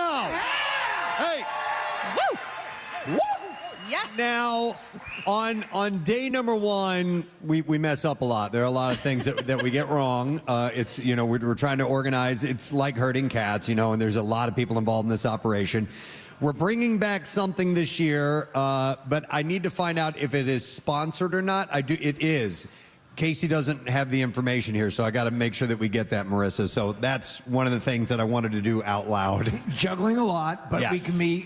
we can assure you by the end of the week we will still be screwing things up. Oh, yes. By the end of the week. Yeah. Yeah. By the end of the week, once we've got on our game, it'll be worse. So just anticipate that. Marissa's trying to get that info, but before we do that, then maybe to kill a little bit of time, I want to thank our buddy Steve Wilson. He brought us Wilson's Secret Sauce hats. You see those? I left one over there for you. Yes, thank you. And also Philabundance has Preston Steve Camp Out for Hunger T-shirts that they are selling as well, and we got those in a little package from Lori Jones, and so there's all kinds of tchotchkes and things like that. Like I mentioned, you know, Duncan is offering up coffee and donuts for like the first 200 people here this morning, and they also have these really cool metal, I guess they're aluminum mugs, They're great. travel mugs, which are fantastic. So, you know, things have stepped up a bit of a notch this year. So. Thank you. All right, so we do indeed have a sponsor. Ladies and gentlemen, it is a return of our privilege section. Brought to you by Live Casino Hotel and Casino in Philadelphia, who are wonderful. So we need to pick someone who can sit in these luxurious seats that we have. These are recliners. They're cushy and comfy, and they'll get to hang out there for an hour or so and be privileged. Now, we like to just choose somebody who looks like they deserving of privilege. Now, I think I have someone in mind. All right. I think I agree with. How can we not give it to Santa Claus? Yeah. You know, he does so much for the children of the world year after year. It's about the children. And I think he should be our ceremonial first privileged listener this morning. So Santa Claus. Now, does Santa get a companion? Well, I think we'll leave it up to him. Santa, good morning. Oh, we can't hear you. Can we turn on the guest mic? Let's try that again. Santa, good morning. Good morning. There it is. Now, Santa, what is your wife's name? Mrs. Claus. I was hoping for Annabelle. We were hoping you'd say Annabelle, but no, it's indeed Mrs. Claus is correct. Mrs. Claus. Yeah. Would you like someone to join you in the privilege section over there? I mean, you're by yourself. You're a bit of a lone wolf. Yeah. You guys can pick anybody you want. I'd like a loose woman. I mean, I think the elf that has been sitting next to you this entire morning is like, dude, why would you not pick me? What about, I'm around him all the time. Yeah, he works his ass off for you, Santa. He does. He is my special helper. Yeah. There you go. All right, well, you and your special helper get to sit in the privilege section. So get over there, stretch out, relax, and enjoy. We'll give you about an hour or so, and then we'll rotate other people through, because I'm seeing some special outfits, and we like to point that stuff out and thank those who go to, another level when they come down. Absolutely. I love how Santa was sick of his elf already. I mean, come on, man. I hate that little bastard. He's annoying. Yeah. All right, the way he dances. So we will do more of the privilege section all week long. So if you come down and you want to get our attention, you might end up in the privilege section. We'll see. All right, let's do the bizarre file. Yeah. Let's do our first one. Let's hit it, Jason. WMMR presents Preston and Steve's Bizarre File. All right, brought to you this morning by Pro Team Collision, your certified collision repair center. If you get into an accident, Pro Team Collision is there for all of your auto body repair needs. All right, this is out of Australia. Doesn't involve any deadly animals or anything like that. Well, that's a first. But an Australian police officer pointed his gun at a colleague who threatened to give away the plot of a Hollywood blockbuster, according to a court appearance this week. He was going to kill him for giving up the end of a movie? Constable Dominic Francis Gaynor was working behind the counter at a police station in Sydney in May when a colleague said he had seen Top Gun Maverick with Tom Cruise. Constable Morgan Royston, who made the legal complaint, told Gaynor that he had just seen the movie and added, "I'll spoil it for you." Gaynor laughed and said, "Don't spoil the movie or I'll shoot you," before taking his Glock handgun out of his holster and pointing it towards Royston for 5 seconds. The document says that Gaynor was laughing throughout and that his finger was not on the trigger but on the receiver. I'm not kidding. Gaynor pleaded guilty to carrying a firearm with disregard for the complainant's safety. Royston appeared at a hearing where he described suffering from depression and anxiety as a result of the incident and said that he had since left the force. Wow. Gaynor's counsel told the court that his client had not intended to intimidate Royston, but admitted that he had made an error. Well, I think if someone draws down on you, that's going to intimidate you. Yes. Yeah. Gaynor was given a 2-year good behavior order and told to carry out 100 hours of community service. And the judge added that while he accepted Gaynor had taken responsibility, he doubted the true extent of his remorse. If you were a betting man, how would you guess Top Gun Maverick ends? With victory, right? Well, yeah. But still, there's some plot points in there you wouldn't want to know before you go see the movie. It's not like it's Psycho.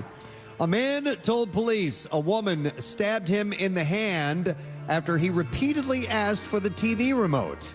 The incident happened in Pittsburgh at 12:15 a.m. You see how this all centers around entertainment. That's how we know we're very important in the world, Preston. Michelle Robinson, the victim, told police that Robinson was keeping the remote control from him in her purse, and he asked for it multiple times. According to the paperwork, the third time that the victim asked Robinson, she pulled out a knife and stabbed him in the hand. Robinson initially told police that the victim stabbed himself, and then later said the victim had assaulted her. Police said Robinson later made a spontaneous utterance that she did indeed stab the victim. And she had also told police that the man wanted to watch football, but she wanted to listen to music. So when you're sitting on the couch at home, who controls the in your house? Usually me, because my hearing is so horrible that I have to crank it up from time to time. Yeah. So that's why I'm in charge of that. Me likewise. Yeah. Because I want to watch everything in HD, and sometimes my wife will watch. I know that we'll watch it in standard def. And it doesn't bother you at all, does it? She is absolutely right. It's absolutely fine. That's a preference, and yet for some reason it freaks me out. Yeah, it's all about the volume for me. Yeah. An Indiana woman now faces a battery charge after she reportedly hit a stranger over the head with a meat tenderizer. Whoa. As he was sitting in a parking lot. Yeah. Faith Garrett was arrested and charged with 1 count of felony battery by means of a deadly weapon. She has since been released.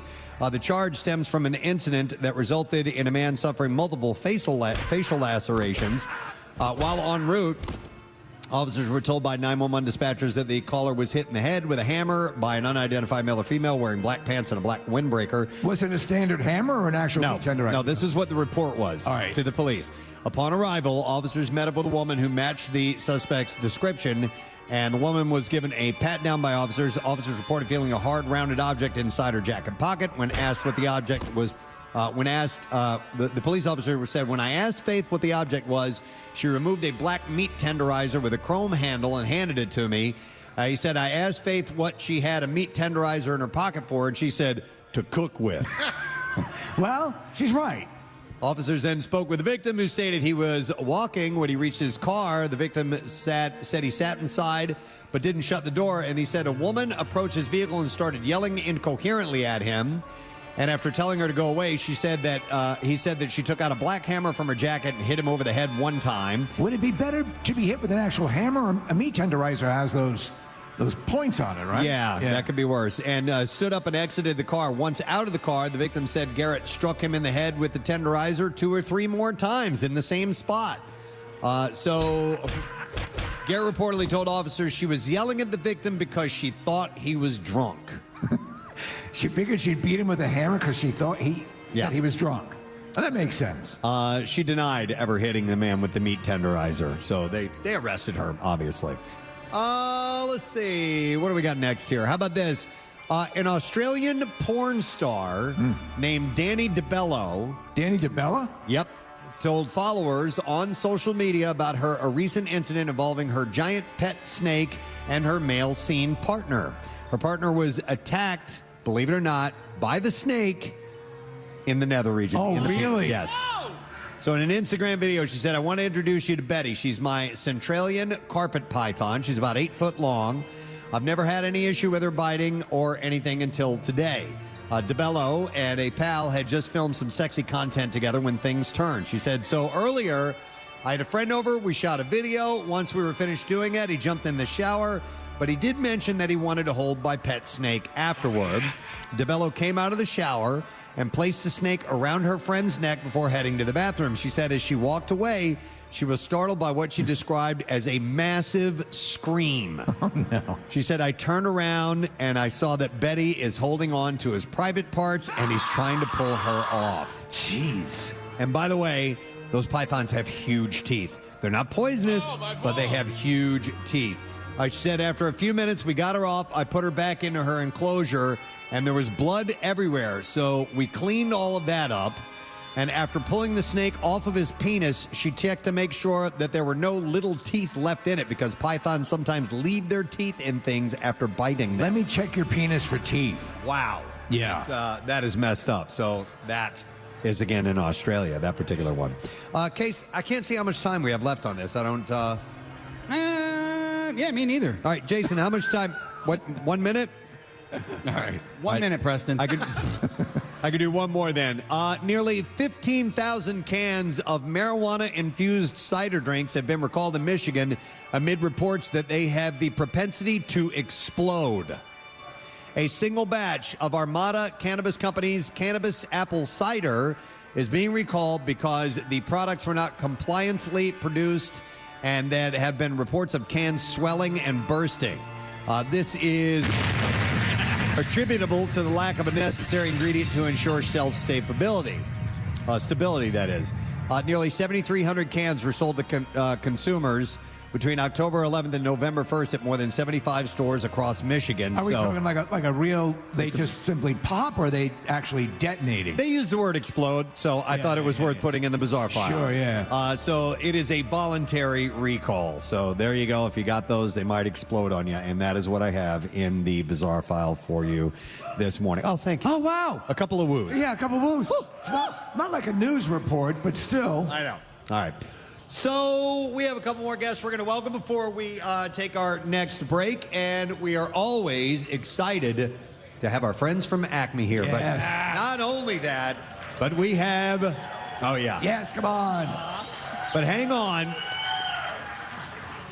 We have the president of Acme here this morning. And also the senior public affairs manager. Please welcome President Tom Laughlin and Dana Ward.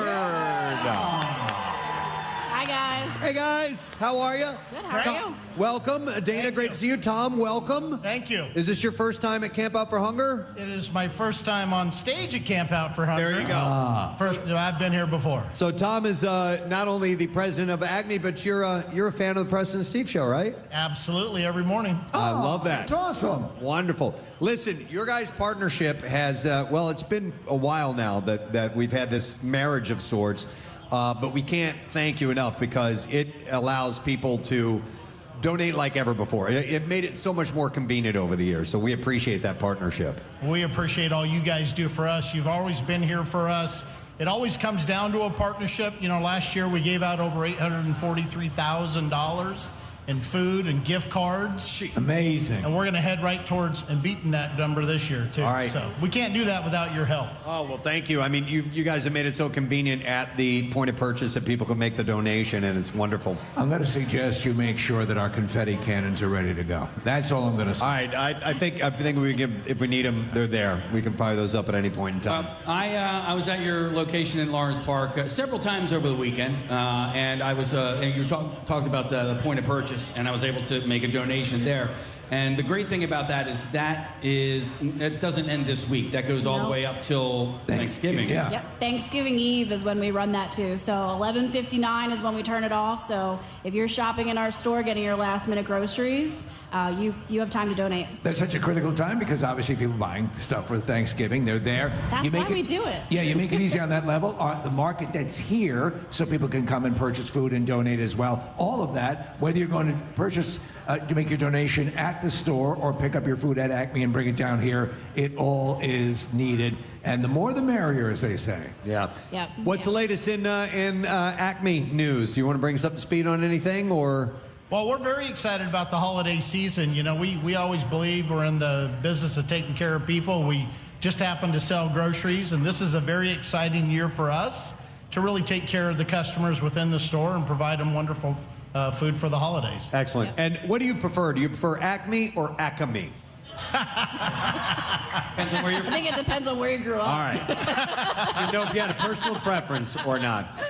So obviously, you know, the donations continue to Thanksgiving. Are we going to wait before we hear donation amounts until then, or do you have something to present today? Well, I think I'm going to let Tom do it, but we have a special donation for Philabundance that's here today. Okay. Hey. So, go ahead, Tom. All right, so today we're donating 500 turkeys to Philabundance. Yeah. Phenomenal. 500. Adding an additional 7,000 pounds. All right. Should I give him the other number? Yeah, definitely. All right. Let's go. So far, we've raised $515,000. Thank you. So far. Yeah. Wow. So don't forget, there's still time, and the help is sincerely appreciated. So maybe we can hit that $1 million mark. Oh, that'd be amazing. Yeah. It's always been this elusive thing. Yeah. But again, even like bringing the turkeys, you know, you have the physical and all of that, that makes a difference. The money makes a difference. And to everyone listening, and Acme has been astoundingly generous, a seismic shift in the Camp Out for Hunger. But again, you can go to Acme, purchase some food, make the donation. That's really where it's all coming from. The individual person accessing the Acme mechanism, and that's what makes the Camp Out work. So we appreciate everything you do. Of course, and come visit us at the tent this week, too. Yep, they'll be set up. All right, thank you, Tom. Great to see you, Dana. Great to see you. Let's hear it. Tom Laughlin, Dana Ward, and Acme for Camp Out for Hunger. We could not do it without those guys. That's astonishing, really. Yeah. So we're doing pretty good, aren't we? We're ahead on time and everything? It's great.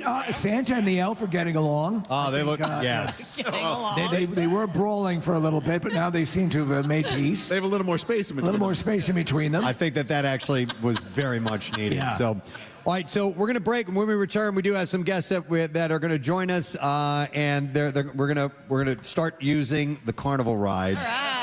For a little contest. It's time to get stupid. Yeah. Yeah. And in fact, I will tease it. We're going to get icky and sticky with Ricky and Mickey when we get back. So we'll explain it all. Yes. We'll take a quick break, and we will come back with more of the Camp Out for Hunger Chico's Vibe, playing our live music. We'll be right back. Come and see us. Preston against her former competitor, Nick, a.k.a. Matt. I accidentally called him Matt this morning. I don't know why. And you, sir, what is your name? Where are you from, Andrew? Mount Laurel, New Jersey. Andrew, how are your shoes? They're brand new. Brand new, but you don't care, do you? I'm a guy, no. All right, you're a guy. You don't, go because that you're- way. I think we're ready to welcome a very, very good friend of us. He is a wonderful human being. He's the best damn host I've ever seen. Oh, yeah, there's none better. Of game shows. Legend. From Double Dare, ladies and gentlemen, Mr. Mark Summers!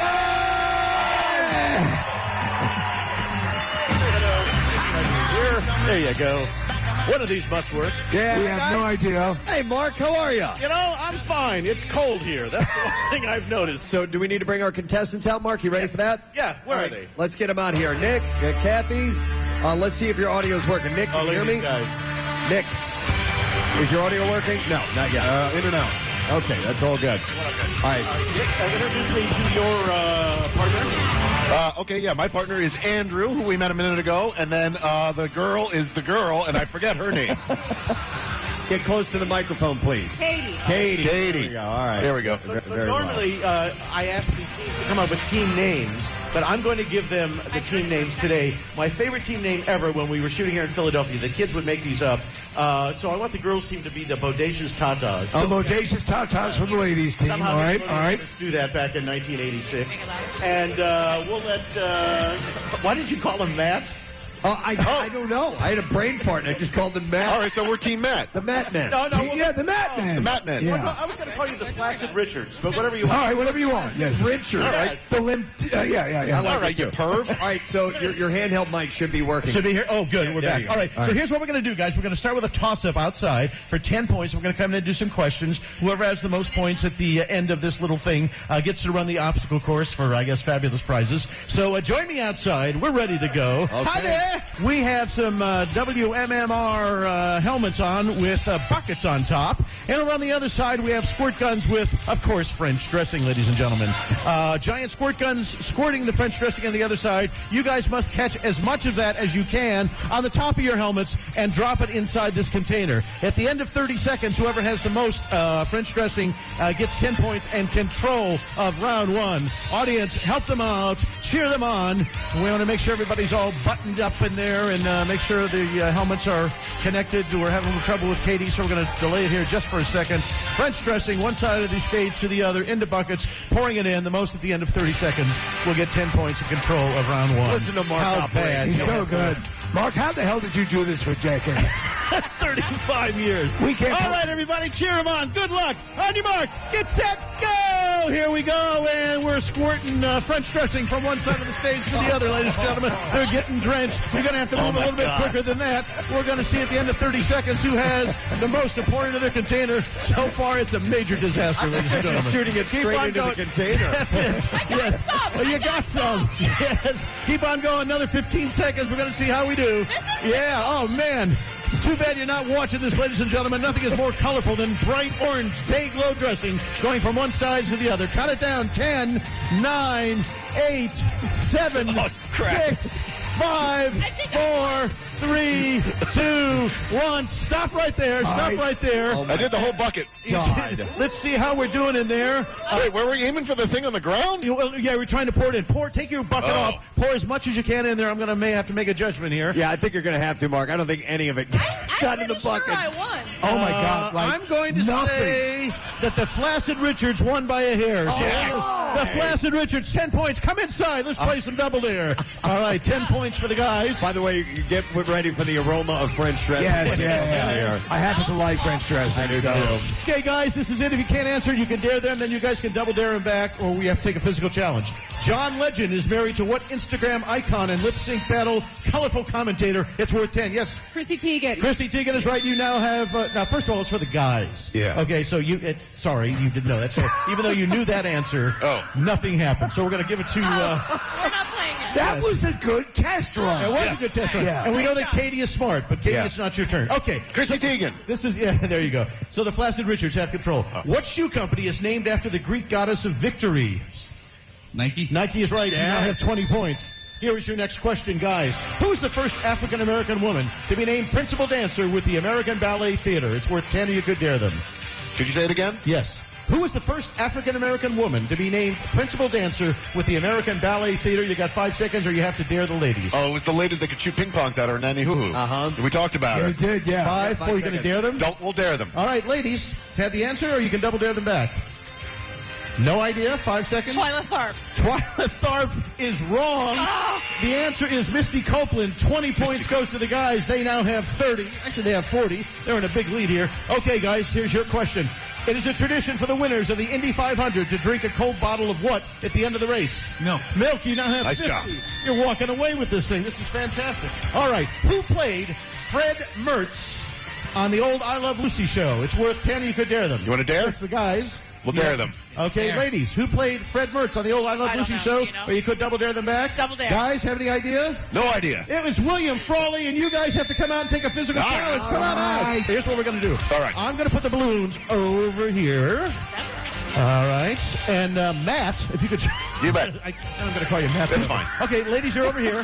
Yeah, no, we're over here. Yeah, that's Okay, and you, sir, are sitting over there. When I say go, I need you to take a balloon, put it over here. You sit on it, and you must break it. If you can break 7 in 20 seconds, you guys take a big lead. Otherwise, the ladies will be very close. One at a time, right, Mark? One at a time. All right. 7 and 20. Good luck These on are your mark. Get set, go! water And here we balloons. go. And he's going to sit on that one. And there's, yeah, he's having a hard time. He can't even break one, ladies and gentlemen. Come on, you can do it. So there's one. Got to hurry now. Here goes number 2. Got to get 7.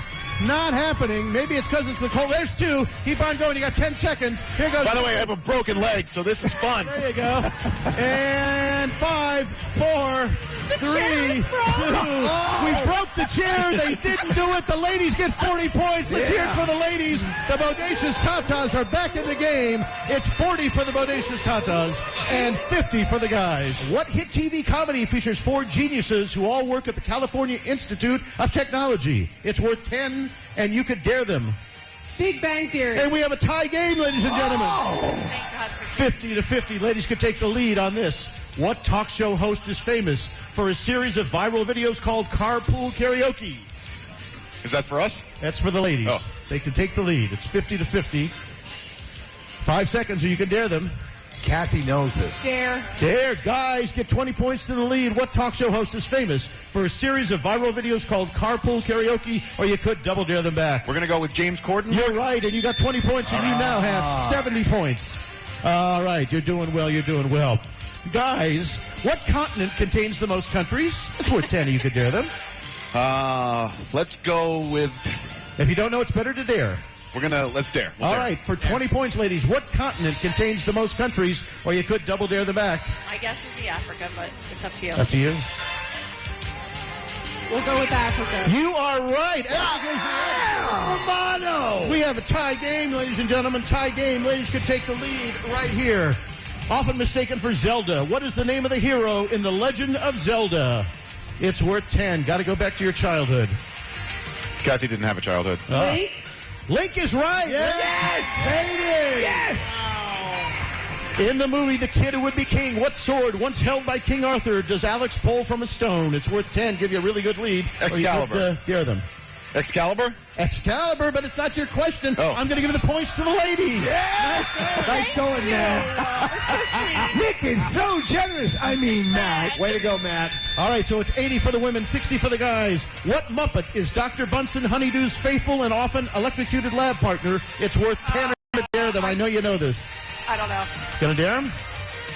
We'll dare. Well, dare. Guys, you need this. What puppet is Dr. Bunsen Honeydew's faithful and often electrocuted lab partner? Or you could double dare the ladies. They would have to do a physical challenge. It's really messy. Yeah, I think we'll double dare them. All right. Ladies, do you have an answer? You got to take a physical challenge. We'll take the physical challenge. It's Beaker. Let's go play a little physical challenge. Come over here. Back outside. All right, it's 80 for the ladies, 60 for the guys.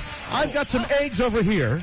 And how good are you catching eggs? Are you pretty good at catching eggs? Let's toss one over there, Kathy. Let me see how good she does this. Just toss one over there. And very nice. Now, after you get that egg, do you know what it is I would like you to do with that egg? Crack it on your head as hard as you possibly can. We've got 30 seconds to crack 10 eggs. If you do, the ladies get a huge lead. Audience, cheer them on. On your mark. Get set. Go! We've got it. There's 1. Here goes number 2. We've got 3. Keep on going. There's 4. This is number 5. She's great. This is number 6. Here comes number 7. This is number 8. This is number 9. This is 10. With 7 seconds remaining, the ladies do it. 40 points for the ladies. Wow. 40 points for the ladies. They're playing hard, and you know what? Because we are out of physical challenges, that means that the ladies, the Bodacious Tatas, are the winner of Camp Out for Hunger Double Dare. Nice try, guys. Once again, Kathy is victorious. And that means Kathy and Katie get to run the obstacle course. Join me back outside, if you would, please. Katie, you'll go back over there, and you'll go down that slide, and you'll end up in a ton of ice cream. You will find a flag somewhere in there and pass it over to Kathy. Kathy then must reach up into the nose and find the flag, and then hand it over to you, Katie, and you come over here to the giant piece of cheese where we've hidden the flag as well. If you can go down the slide into the ice cream, pick the nose, and find the flag and the cheese in 30 seconds or less, Preston and Steve will have fantastic prizes. Go on that other side of the slide, if you would, please. Audience, cheer them on. 30 seconds. On your mark. Get set. Go! Here she goes. The clock starts now. There we go. Into the ice cream. Come on, you can do it. Find that flag somewhere in that ice cream. 10 seconds has gone by. You can do it. Come on. Oh, my God. This is a major disaster, ladies and gentlemen. Can't even find it. Okay, just tag Kathy. There, she found it. We got 15 seconds to pull this off. Oh, my. There it is. Come on, Kathy. Pick that nose. Cheer on, ladies and gentlemen. Find that flag. We've got 10, 9, 8, 7. There it is. Find it, the cheese. 5, 4, 3. They got it with 2 seconds remaining. They did it. 2 seconds remaining. And ladies and gentlemen, the Bodacious Tatas are the winner. Camp Out for Hunger Double Dare. It doesn't get any better than this. Mark Summers, what a call on that. They once again reign supreme, the ladies here. Unbelievable display of physical prowess. At no point were any concessions made in how the contests were conducted. Not at all. Not at all. Kathy is a fierce competitor and once again has come out victorious. And I got a little bit on my hand. Are you okay? Are you all right? I heard you said that last night, too. Oh, it's on my face. Oh, man. Oh, my gosh. No, she always wears gloves. Yeah. She said no, it was on my face. Wow. Yes, ladies and gentlemen, putting an end to my career right here on Camp Out for Hunger. Oh, my God.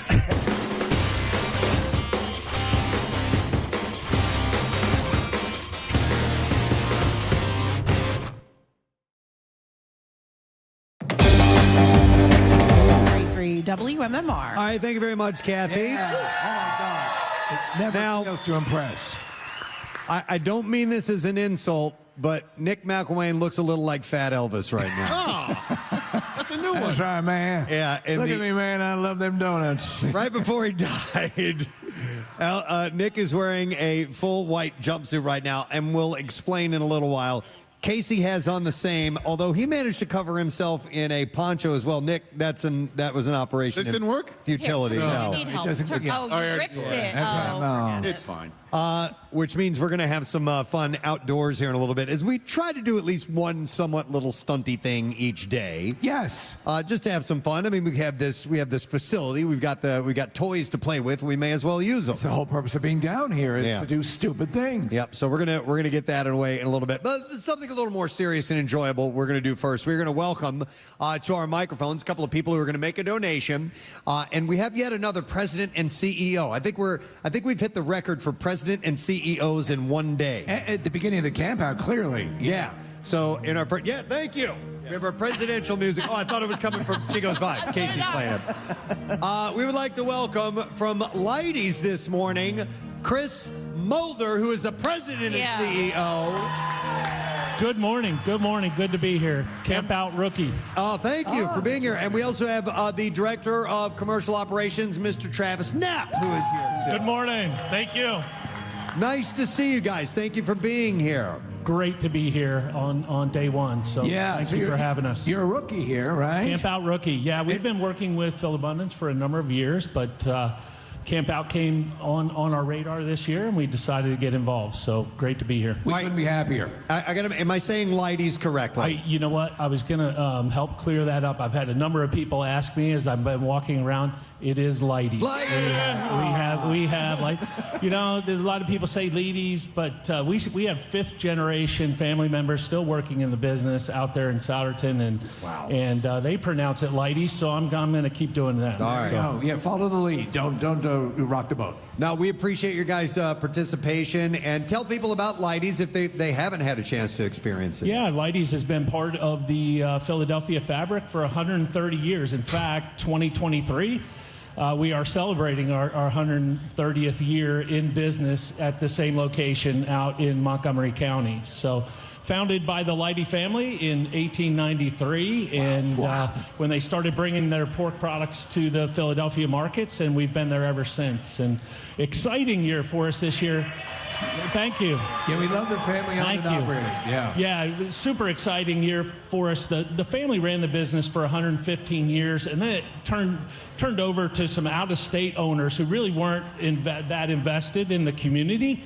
But here recently, about almost exactly a year ago, we were bought by a local Pennsylvania company that's out of the Lancaster area that has brought us back to local Pennsylvania ownership and infused us with some sustainable support that makes sure that Leidy's is going to be around for another 130 years. That's awesome. So, that's great. Yeah.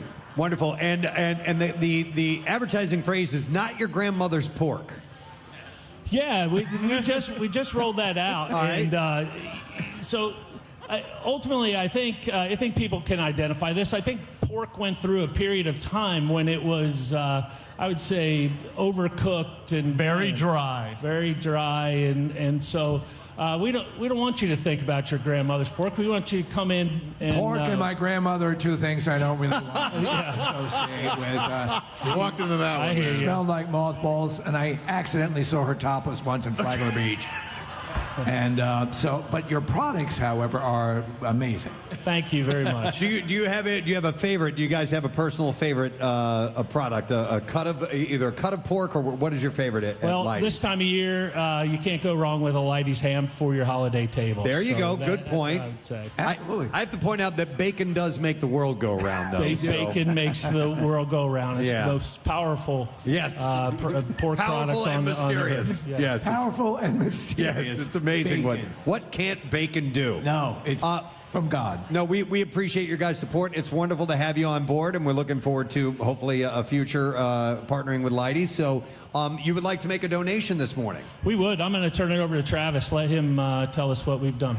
All right, so for the holiday season, we're going to be donating 2 tons of Christmas hams. Wow! Along with $5,000 to Philabundance. Yeah!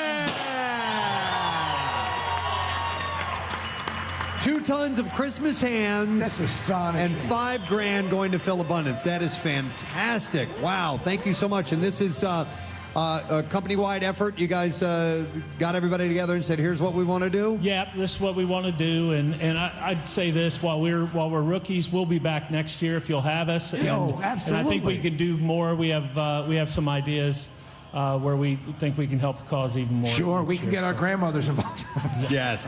Well, congratulations. Thank you guys so much. We can't do it without support like this. Thank you. And you know, it's a perplexing problem that you guys are working on here, and I've spent my life in the food business, and this great country has one of the greatest food systems in the world. It's not a problem of availability, it's a problem of distribution. And so how do we solve that? Through Philabundance and things like the Camp Out. So thank you for doing what you do. You got it. Thank you. Absolutely. Chris Mulder and Travis Knapp of Leidy's. Thank you. Thank you. I'd say for a rookie effort, they hit it out of the park, right? Not your grandmother's pork. Absolutely. They nailed it. And by the way, they're offering up breakfast this morning for volunteers and staff. How cool. So we thank Leidy's for that, and everybody's going to be able to participate. All right, we have a couple of guests. They're no stranger to the Camp Out. They're not rookies. No, not at all. They're veterans. Yes. We would like to welcome our good friends, ladies and gentlemen. You know them from their world with the Philadelphia Phillies, Mickey Morandini and Ricky Botellico. Guys are ready to go, huh? Yeah, dude. Nice. Monday morning, we're starting off strong, I think. Are these two ready to go is a question. No. They will. But we're going to be. do it anyway. Yeah. Good to see you guys. Thanks. How you doing, Mickey? Great to be here. Excellent. You're always up for anything, man. Well, I don't know how you guys think of this stuff, but We started with the name. Yeah. In fact, it was going to be you, and then Ricky got involved, and then the name of what we're going to do evolved from that. It was so good, we couldn't pass up on it. Yeah, so Casey said, we're going to have Ricky there, and Mickey can make it. And he goes, ooh, Ricky and Mickey getting icky and sticky. Yes. But they're not. So they're not. we're not. Yeah. So which one of you two is icky? Which one's sticky? I'll be sticky. I'll be icky. There you go. What I love with Mickey is that there was the text exchange, and you didn't even know what we're. Yeah, sure, why not? He Yeah. just- Well, when you said you get to throw, they know what's going on, right? Well, no, but we can reveal. I We can say reveal. it? Yeah. So we're throwing eggs at these guys, but we're on the pirate ship. We are not throwing eggs at them. So all you said to me was, you want to throw eggs at somebody. So I was like, sure. We had made the offer to somebody else, and they had to respectfully and politely declined.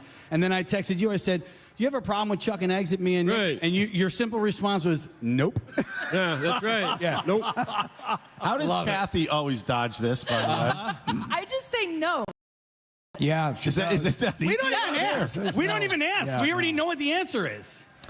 That's how it happens. Yeah. But of all the pretty faces up on this stage, the one we don't want to damage is Kathy's, right? Like, Casey and I were expendable. Yes, Ricky, 100%. each one of them has been hurt, like where they've had to go to either like a hospital or a doctor. Like I don't want to participate.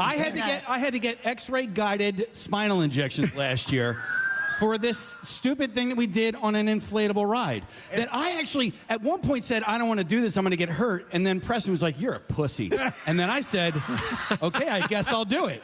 And then you ask me why I don't do this stuff. That's, I get it. then I fell on my neck. He's not kidding. Well, this will only be like facial scars, Yeah. maybe a broken nose, right? Yeah. Shell to the face. Oh, God. Ricky. Are they hard-boiled? No. We did stop at that. But they are ostrich eggs. So Ostrich. Dear God. Ricky, in your radio career, have you ever been injured? No. By the way, notice I'm knocking on wood. Yeah, right. 'Cause who knows? not only are you not injured, you're smart. You do later on your broadcast. You don't do a morning show. No, 2 to 6. Yeah. 2 to 6. Our sister station, The Fanatic, of course. By the way, we have to touch on the Phils and the season real quick. We don't have to focus on all that, but man, it was looking so good. We were feeling so, that everything was so wonderful, and then it, You want to start? it did what it did. Mickey? Yeah, I mean, for me, I know we lost 2 games at home, but that game 3 and 4, we had the lead late. We gave them hope. Yeah. Because we had them, they knew they couldn't beat us, and we gave them hope. And when you give a young team hope, and then the second thing is we're built on home runs. Yeah. Score on home runs. And when we came home, we didn't hit any home runs, and we didn't score, and that was a couple losses. Yeah. But that second game was one of the most, it was almost embarrassing. You know what I mean? Like there were so many home runs going out of the park where we're like, oh my God, another one? Are you kidding me? Yeah, but that was really fun. exciting.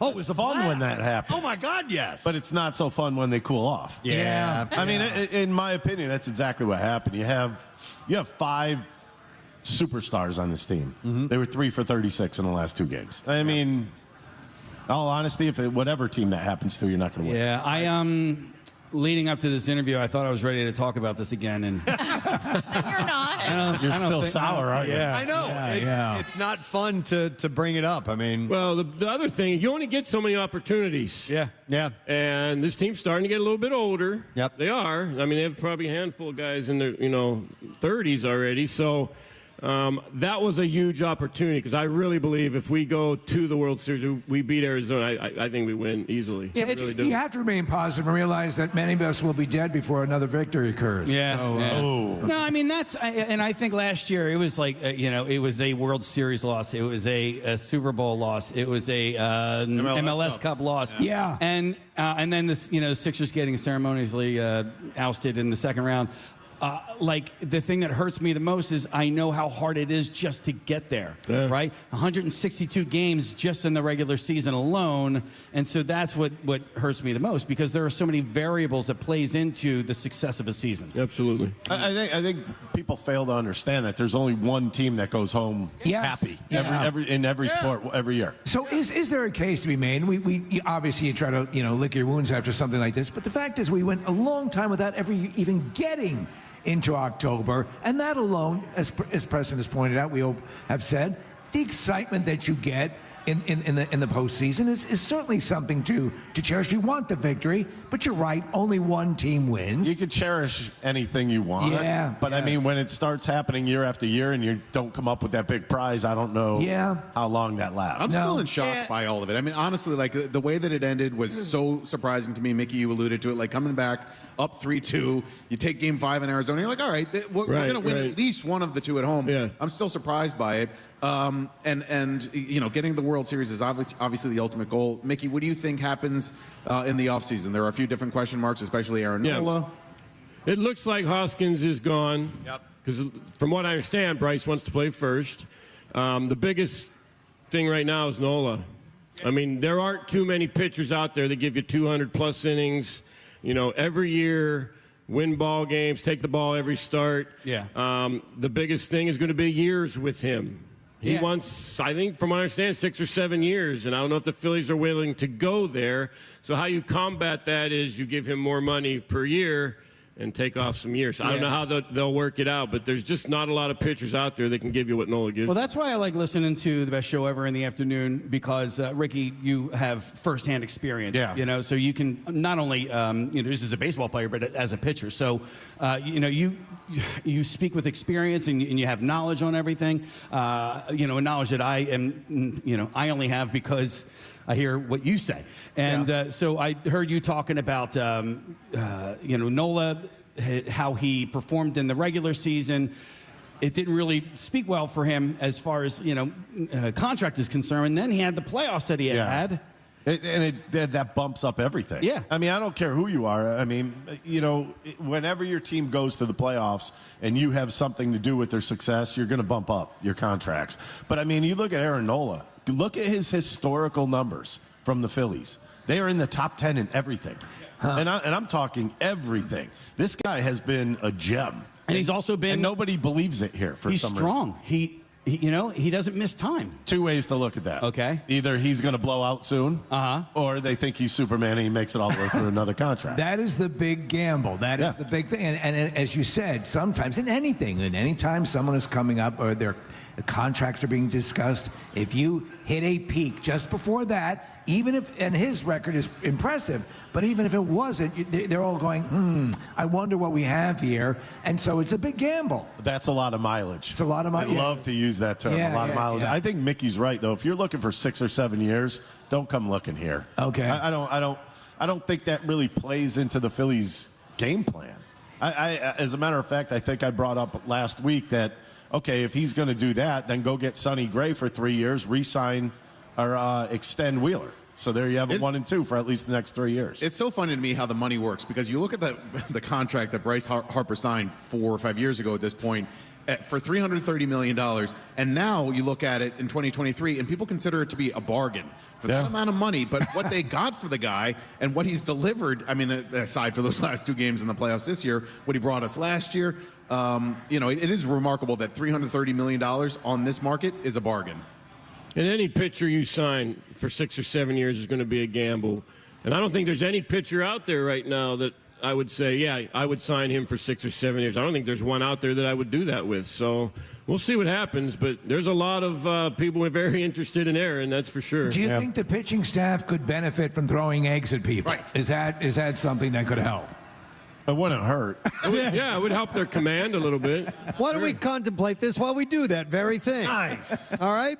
So, Case, we ready to start heading out that way? Yes. As a matter of fact, I'm sweating so bad right now. Right? They're hot. Let's get them on the ride. There's no air escaping. There's no ventilation in the outfits that they're wearing. So I've had 2 rotator cuff surgeries. Oh, great. So the speed, I can't determine how hard I throw the eggs. Well, Well, so I'll apologize now. we're not going for speed. We're going to. It's an egg toss. You're trying to not break the eggs. Yeah. Not break the eggs. Yeah. But the eggs will break. Why don't you give a quick explanation of what's going to be happening? Well, I will. So, what's that, Case? I have leftover egg in my goggles already.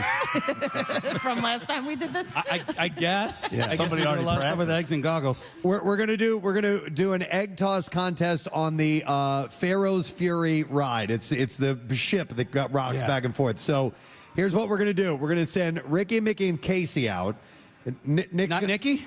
Not Ricky, Mickey, and Nikki? No, there's no Nikki. Okay. Well, there is a Nikki. I didn't even think of that. No, Nikki's going to stay in here because while you guys are getting in place, we have another guest we're going to bring on board, and I know Nick wants to talk to him for sure. Yep. So Ricky and Mickey are heading out right now to get icky and sticky with Ricky and Mickey and Casey and Nikki. But we'll do that. And while they are preparing, we have yet another president to join us this morning. Dear God. I'm telling you, it's the Hall of Presidents. Ladies and gentlemen, he is the president of the Flyers, Mr. Keith Jones. And we also have the president of the Flyers Charities, Blair Listino, is here too.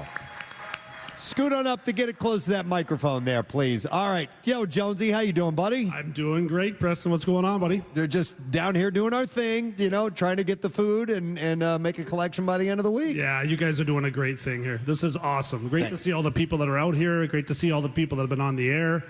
Pretty amazing thing. You know what's funny is, Keith, it's always Monday morning. We never know what we're going to get. So we always show up because it's early in the week. People may be thinking later in the week. Usually later in the week, we're like, okay, it's packed. We can kind of expect that. Monday morning is a mystery. And we showed up here, and there was one person sitting in the tent in the front row. And I'm like, oh, my God. And we started the show. They were holding people outside. Yeah. I didn't know that. And all of a sudden, the doors opened, and everybody came rushing. I'm like, oh, thank God. But so we're looking forward to a good year. And Blair, by the way, so you are head of the Flyers Charities operation as well. That's right. Excellent. How long have you been doing that? So just a short year. I've been with the Flyers organization for 9 years. Okay. With the charity for 1. Okay. The charity, that's a sort of a jewel in the organization, what you guys are able to pull off in the events. They're legendary status. So were you thrilled and simultaneously a little scared about taking on something so huge and so iconic? Yes, it definitely was a little overwhelming at first. All of the events we put on with the very few staff, which I'm sure you know from running this.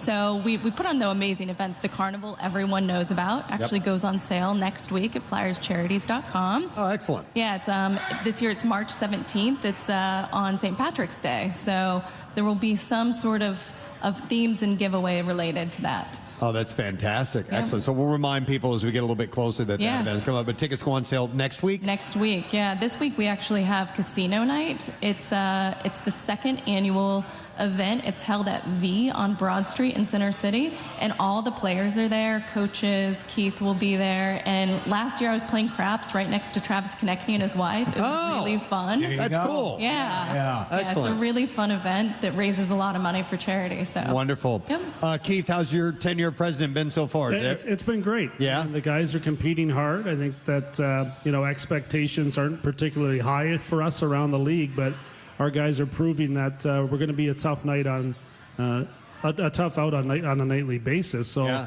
I've been impressed by that part of it. The guys seem to really love each other, which is a really important part of a team, and we're going to keep trying to do everything we can to keep an eye on the future to make us better. Yeah, it's and I know the Flyers have had a history. I mean, any team does, where sometimes you may have some conflicts in the locker room, and obviously that's not. This is a group that's gelling right now. There's no doubt about that. I love watching these guys celebrate after a win when they get the dog mask on, taking something out of the Eagles, and really they've done a really good job of embracing one another and making sure that they're in the fight together. Jonesy, it's really cool to have you be a part of Camp Out. You never were able to do this in the past because of your prior career, but I know you've seen it, build up from being inside the Wells Fargo Center and looking across the parking lot. So thanks for coming out. And have you ever chatted with a guy wearing goggles and a poncho? I have occasionally, but this says you look very good in that. I got to admit. I can't wait to see what happens to you in that goggles and a poncho. It's nice having you guys here after a couple of wins, too. You know, wrapping up that trip in Southern California with 2 wins. Listen, I only know this as a fan. I never played hockey. My brother did, but just from watching the games, it really does feel different this year. And that's all I can say is that watching it, sensing it, it feels like we're just not going to give up, you know, and we're not going to roll over. And I'm sure you've seen it as a broadcaster where there have been seasons where you're like, well, this is just not our year. We're going to sort of let it go. But this year, it really does feel different from an outsider. Yeah, it does. And it looks different for me watching from up top in a different position. And it's one thing that makes me feel really, really excited. I think that's where it starts. Danny and I are well aware that we need to continue to add talent. I think you see sometimes in our power play that we're missing a few parts right now, but our guys are competing extremely hard. So that's where it begins. There's a foundation that needs to be established. I think Torch started to do that last year, and I think we've benefited from that going into this season, and now the players seem to be embracing the challenge of becoming better together. Yeah, it's also interesting because there were 2 really key parts that didn't play at all last season in Couturier and Atkinson, and to have those guys back, I don't know, maybe we forgot about it last year because they were gone for the entire season, but just to see these 2 talented, hardworking, and Coots, obviously one of the best 2-way players in the league, it's got to be encouraging to have them back on the ice. Yeah, we benefit from that, you know, and it was interesting. Torts didn't want to put a C on anybody this year, mostly because those 2 players were coming back from injury. They had enough things to focus on, trying to get themselves back into, you know, NHL shape. They've done that early on. It's always like a blade of a saw for a player that's coming back from long-term injury. You're going to see some moments where they do really well, and then it's going to drop a little bit, and then they're going to go up again. And so far, that's the way it's been. Atkinson's been really consistent, though, from coming back from missing a full year, and both of those players have great leadership qualities. I think we're benefiting from that. I wanted to ask you about Roman Czechmanek, who is in the Czech Republic. You know, my wife and I were over on vacation during the summer. Man, massive hockey fandom over there, and a big lot. 52 years old. Any thoughts on that? Yeah, really, it's really sad. I was here when Roman arrived. I was still playing with the Flyers, so I got to know him a little bit. I retired probably 2 months into his tenure. He was a super nice guy. He was a unique goaltender. He did a lot of great things in a short period of time for the Flyers, and it's just really unfortunate news that he passed away. Not sure of the details just yet. No one is. It really doesn't matter. Yeah. I mean, it's just it's an awful thing, and I know we as an organization are really upset by it. Yeah, but you do wonder, I mean, of course you wonder why he passed away, but for me, I immediately think of the concussions and, you know, all of the implications, you know, and what these guys go through playing the sport, and if it has anything to do with it. That's immediately what I thought of. Yeah, it's interesting. He's a goalie that used his head a lot, right? He was unique because he had the ability to make saves with his mask, and he would chip the puck up and over the glass just by doing that. But I don't think that was related to what happened, but I do think all of us are left to wonder what happened when a person's 52 years old and passes away. You guys have Carolina this weekend, then back home after that. And how many games when they return? Any idea? How many games? When they come back home. So they'll be home next weekend, I think? Yeah, or this coming weekend? You know, it's funny. I'm so focused on, like, the next game right now as we continue to develop. Like, I don't even know what comes after. So Saturday, it's at 2. Saturday's the Vegas Golden Knights, and then Sunday is Columbus. And That's the Star Wars game. That is, yeah. And with the Golden, my son and I were watching the Flyers play the other night, and I had completely forgotten who won the Stanley Cup last year. That's what happens. I had to Google it. So the Stanley Cup champs are coming to town this weekend in the Vegas Golden Knights. And we played them out in Vegas already this season. What can you say? Yeah, we played them tough. It was a 3-2 loss late in the game. It was one of those ones that really hurt a lot. And that's something you see in your own players. You look down and you walk through the locker room, and they were devastated by that loss, which is a great thing. You want them to feel the pain when the wins aren't there. So we'll have another revenge game.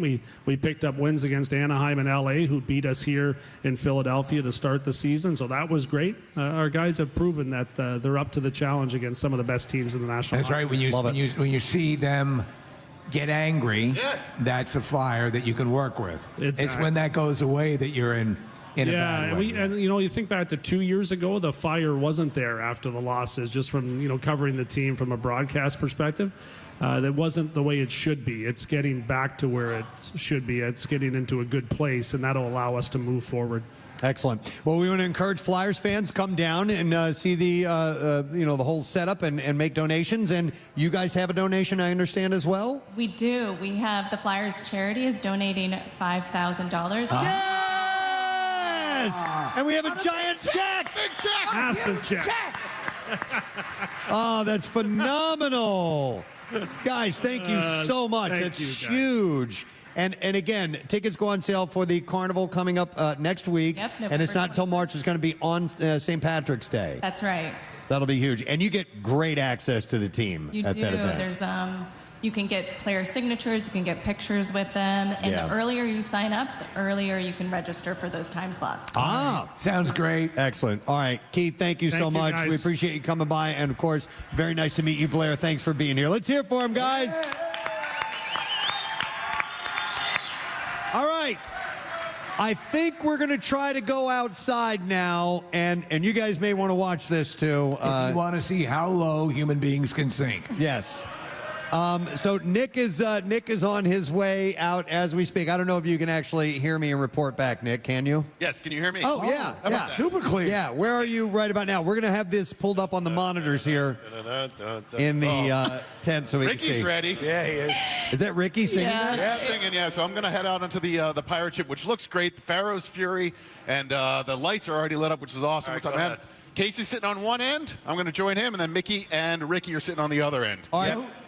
Just a quick, okay, now we have the image up now. Okay, we can see what we're looking at here. Yeah. So Pharaoh's Fury is that classic ride that you see at carnivals. It is a ship, and it's on a hinge and it rocks back and forth. It's a fun ride, man.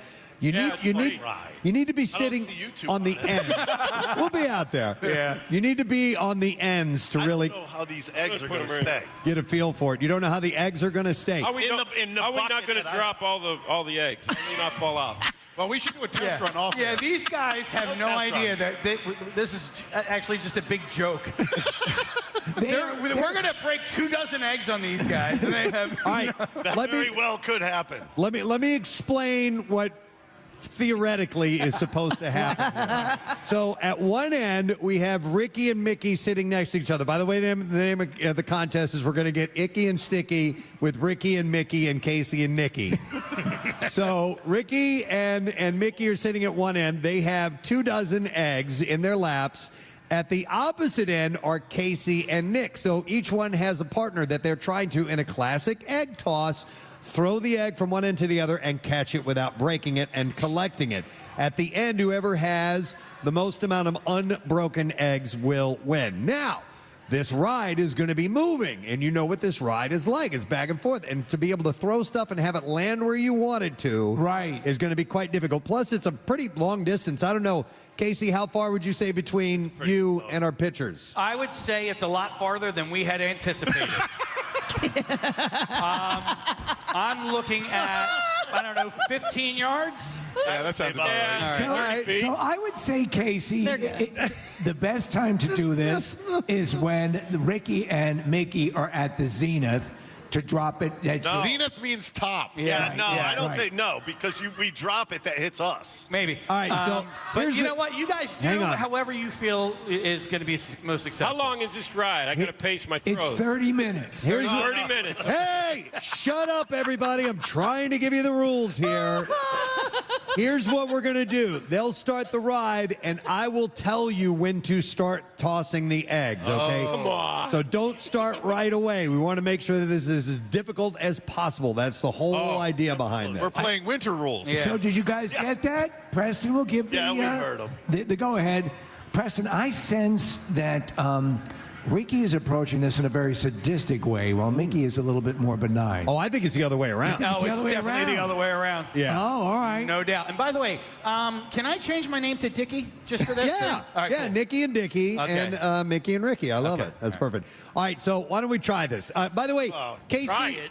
Casey and Nick, do you guys have anything to set the eggs in after you catch them? Oh, no, we're going to have to hold on to them. And by the way, Preston, my gosh. right in front of you, Preston, is a folded piece of paper from Beanbo Bakeries because they are sponsoring the Camp Out for Hunger games that we're doing right now. All right. Just quick question. How are you going to hold I don't know. multiple eggs, guys? Just like in our arms. In your arms? Yeah. God. Yeah.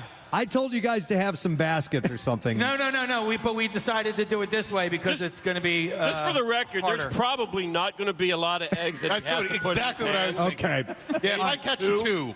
All right, so the You're going to catch two? Camp Out for Hunger Games is brought to you by Thomas's and Thomas English Muffins and Bagels, from English Muffins and Bagels to Swirl Bread. Thomas's breakfast breads make a delicious meal or a quick snack. You can visit your local grocery store to pick up your favorite Thomas's products and wake up to what's possible. So there you go. That's our official sponsor, I believe, because the other one was scratched out. So we'll go with that. We got 2 dozen eggs in here, correct? Yes, yeah. 2 dozen eggs. All right, Skelly's. It's funny, these people standing out here think they're safe. All right, Skelly's Amusements. They can start the ride now. Oh, Jesus. And Here we go. All right, so it's beginning to rock. Now wait until I tell you Oh, there's no way in hell I'm ever catching any eggs. when to start. Lock it in. Lock it in. All right, guys. Yep. On your mark, get set, and you can start tossing your eggs now. Oh my God! Damn it! I was right in front of you. Okay. Oh, this is... Oh, my God. This is so hard. Jesus. Oh, you suck. They're One of them hit up high. Casey, Go on. Nice. Ow. Ricky, don't hit the photographer. We got one. Ricky nailed the photographer. Oh, sugar. come on. That's my fault. That's my bad. My bad. Ricky, use your pitching arm. Yes. Oh, my God. God, there's so much yolk. That's my bad. Sorry, Skellies. This run is so messy. Son of a bitch. Oh, shit, that sucked. Whoa. Hey, Mickey, we're on the air. Sorry. Watch the language. I lost focus. All right, we're ready. Well, I got breakfast. Oh, that's 2 on me. Gross. The ride is now at its Who's highest that point. wide receiver that never could catch for the Eagles? Aguilar. That's you. I haven't had That's one me. come close to my hands yet. Okay. All right, Ricky, we're going to do this together. Cheese and crackers. Now Oh, my Ricky's God. throwing Oh, what'd that hit? You hit me I don't right in know. the face. Ricky threw 2 on that one. Here we go. The ride is slowing down. Shit, my- Dude, Mickey. I'm sorry. It's tape delayed, right? I got you. Oh. Come on. Now they're just throwing eggs at us. I got 3. I got 4. I got 5. Oh, my God. He's cheating. I mean, does it matter if they broke in my hands? Yes. No, but Okay. you caught 2 good ones. I got 2 unbroken eggs. Champion of the universe! Yes! Mickey and Dickie. He threw him at the end. We were... No, we caught 2 early. I got 2. Oh, Yeah. I think Ricky Batali wants to fight me. No. So, wait a second. So did you get one at the end, but I saw one clearly. You catch it in full swing, Casey. Oh, yeah. Yeah, Casey's got 2 whole ones. I got 2 whole ones and 3 broken ones. I have 1 whole one and several on my face. By the way, I got whispered into my ear we had to hit the dump button 3 times during that segment because Is that all me? Mickey Foulmouth Morandini. Yeah, he loses 2 eggs for that. Thank you, Ricky. That will be the Hey, penalty. you guys Cursing. should actually do this as a ride. Damn it. I think people would pay to do this. Oh, my I think so too. That was fun. Would you guys pay to do that? You're saying the egg? Although it would be a little expensive. The eggs aren't cheap. No. That was fun. Do they have enough for another go around? I don't think so. I didn't Unfortunately, even we any don't. eggs. I We don't don't have think any so. up here, though. I know. Wait, let's go back in the tent and everybody can laugh at Did us. catch one? Look at All right, I caught 1. They want to get off that so quickly. That doesn't mean that we can't do it again sometime this week. All right. But for now, that worked out perfectly. That was amazing. Wow. Why did I wear my brand new sneakers, guys? Oh Damn no. it. Casey got egg on his brand new sneakers. Well, why did he wear his brand new sneakers? Why did I wear my I brand call new that sneakers? stupidity. Yeah, dumb. I am so dumb. I'd call that stupidity. Hey, Nick, you got an egg there, right? I got 1 left. See? Do we do this with bricks, Preston? I think that's the next level up from this. All right. I think that Not easy. they're coming back in now. So Nick is back in with his 1 egg. Nick has an egg. He does have an egg, yes. Have Casey show his. Oh, really? Oh, wait a minute. There's a point of contention. There's a protest. Also, Nick's bleeding. Your hand is bleeding. Those eggshells are kind of sharp. Yeah, so. Yeah, that's why we thought face protection, at least eye protection, was warranted. All right, where is Casey? Is it Case? Can you hear me? Yeah, I'm not just taking a dump. No, you're not. All right. Oh, make sure you bring the eggs with you. I did not.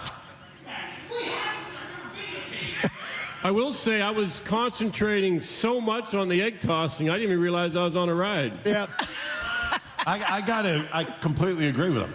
You don't realize that you focus, right? Well, I threw a couple early. I think I hit the photographer more than anybody else. I mean, I fired one, and it literally went like this, about 6 feet and straight down. Oh, my God. Wow. So it was so complicated because there are so many like trusses across the top, and like so you would throw one up, and it would hit that. So Ricky would toss some, and then Mickey would throw another one, and the eggs would split on those trusses and end up all over me and Casey. Oh, okay. So we didn't figure that, but that's actually an extra bonus.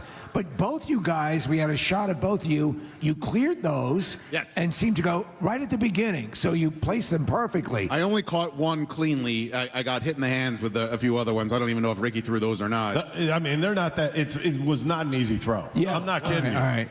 Mickey threw like 8 right at the end. It was impossible to throw it up. Yes. Yeah, I You had tried. to throw when you guys were at the bottom. That was fun.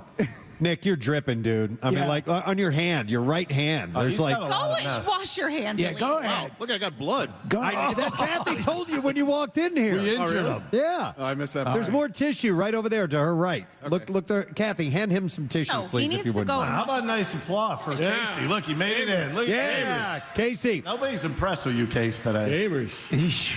You were right. You said you were the more athletic one. I right? You are.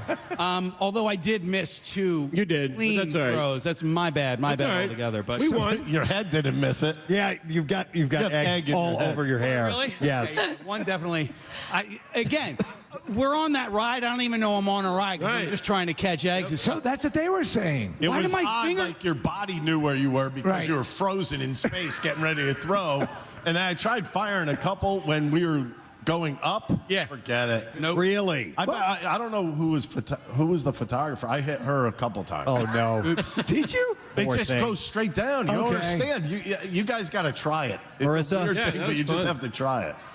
Oh, Marissa, we need the mics on over there, Marissa. Oh, I just want to thank the students from Newman University who you They were the pegged. photographers. Yes, Yes. they were photographers. But Casey, don't worry. Boston Scott was watching the whole thing from the back room. That guy actually knows how to catch. Exactly. He's straight out of the backfield. Yeah, my fingers hurt. Like, did I was break cold. my? Cold, Okay. yeah. All We right. should do this again next. Or, Yeah, I think we're this gonna would be do a good it. one. Yeah, I like this better than the drop. All right, Yeah, I fair agree. enough. All right, well, listen, we got to wrap this segment because we have a donation as well, Yes, Casey. we I think do. it's going to take place now. So, Mickey and Ricky, thank you guys for being here, for being a part of this. They're great sports. Awesome. We love these guys. Mickey Morandini and Ricky Batalico from our sister station, The Fanatic. And yes, we could not do this event, man. We get more and more support every year from this group, and we're so excited to welcome some representatives from Duncan this morning, Jessica Wiseman and JT Young. Thank you guys for being here. Thanks for having us. Appreciate it. Thanks for letting us come on right after the eggs. It's a tough act to follow, for sure. By the way, Jessica, you are...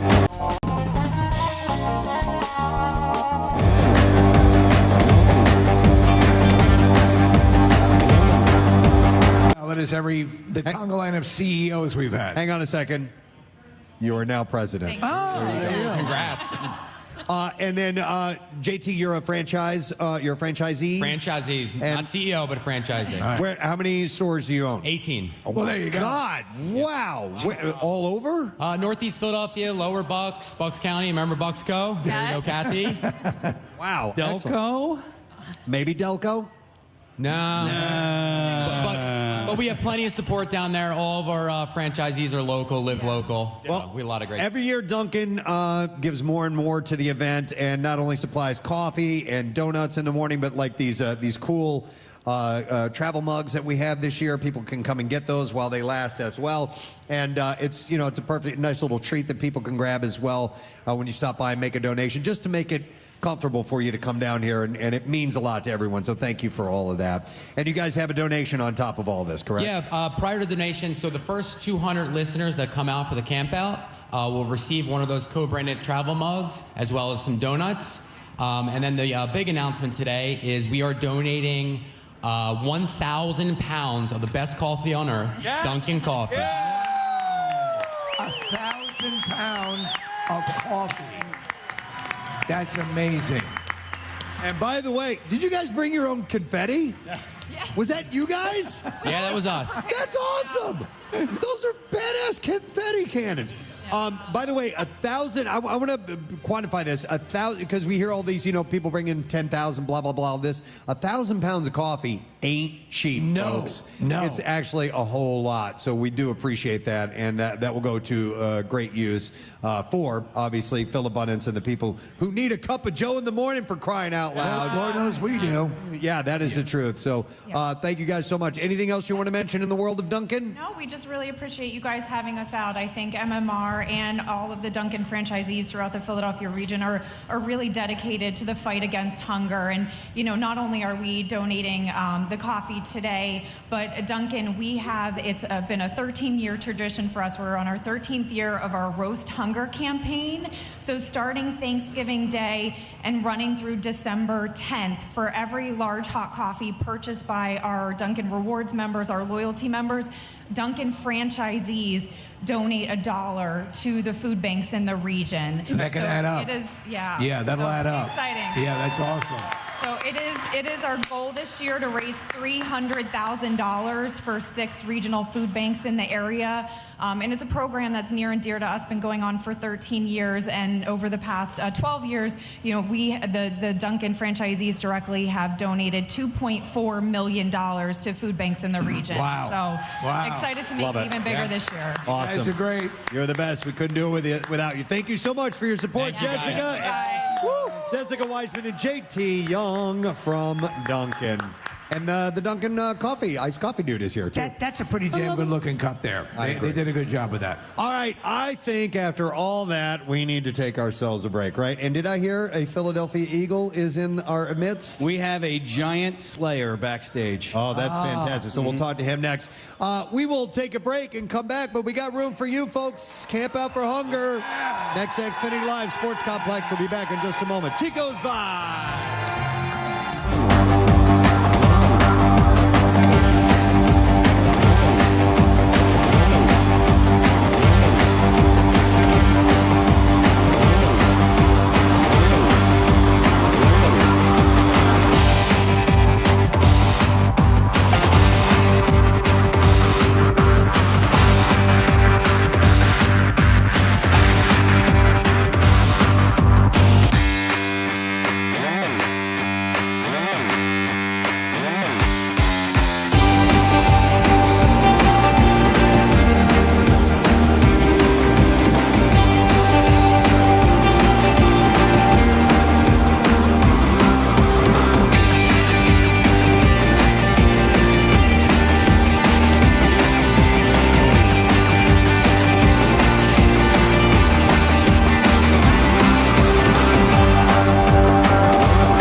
Oh, wait, okay. I won this thing! Oh my God! I got her! You still have to fall, right? You're so cocky over there.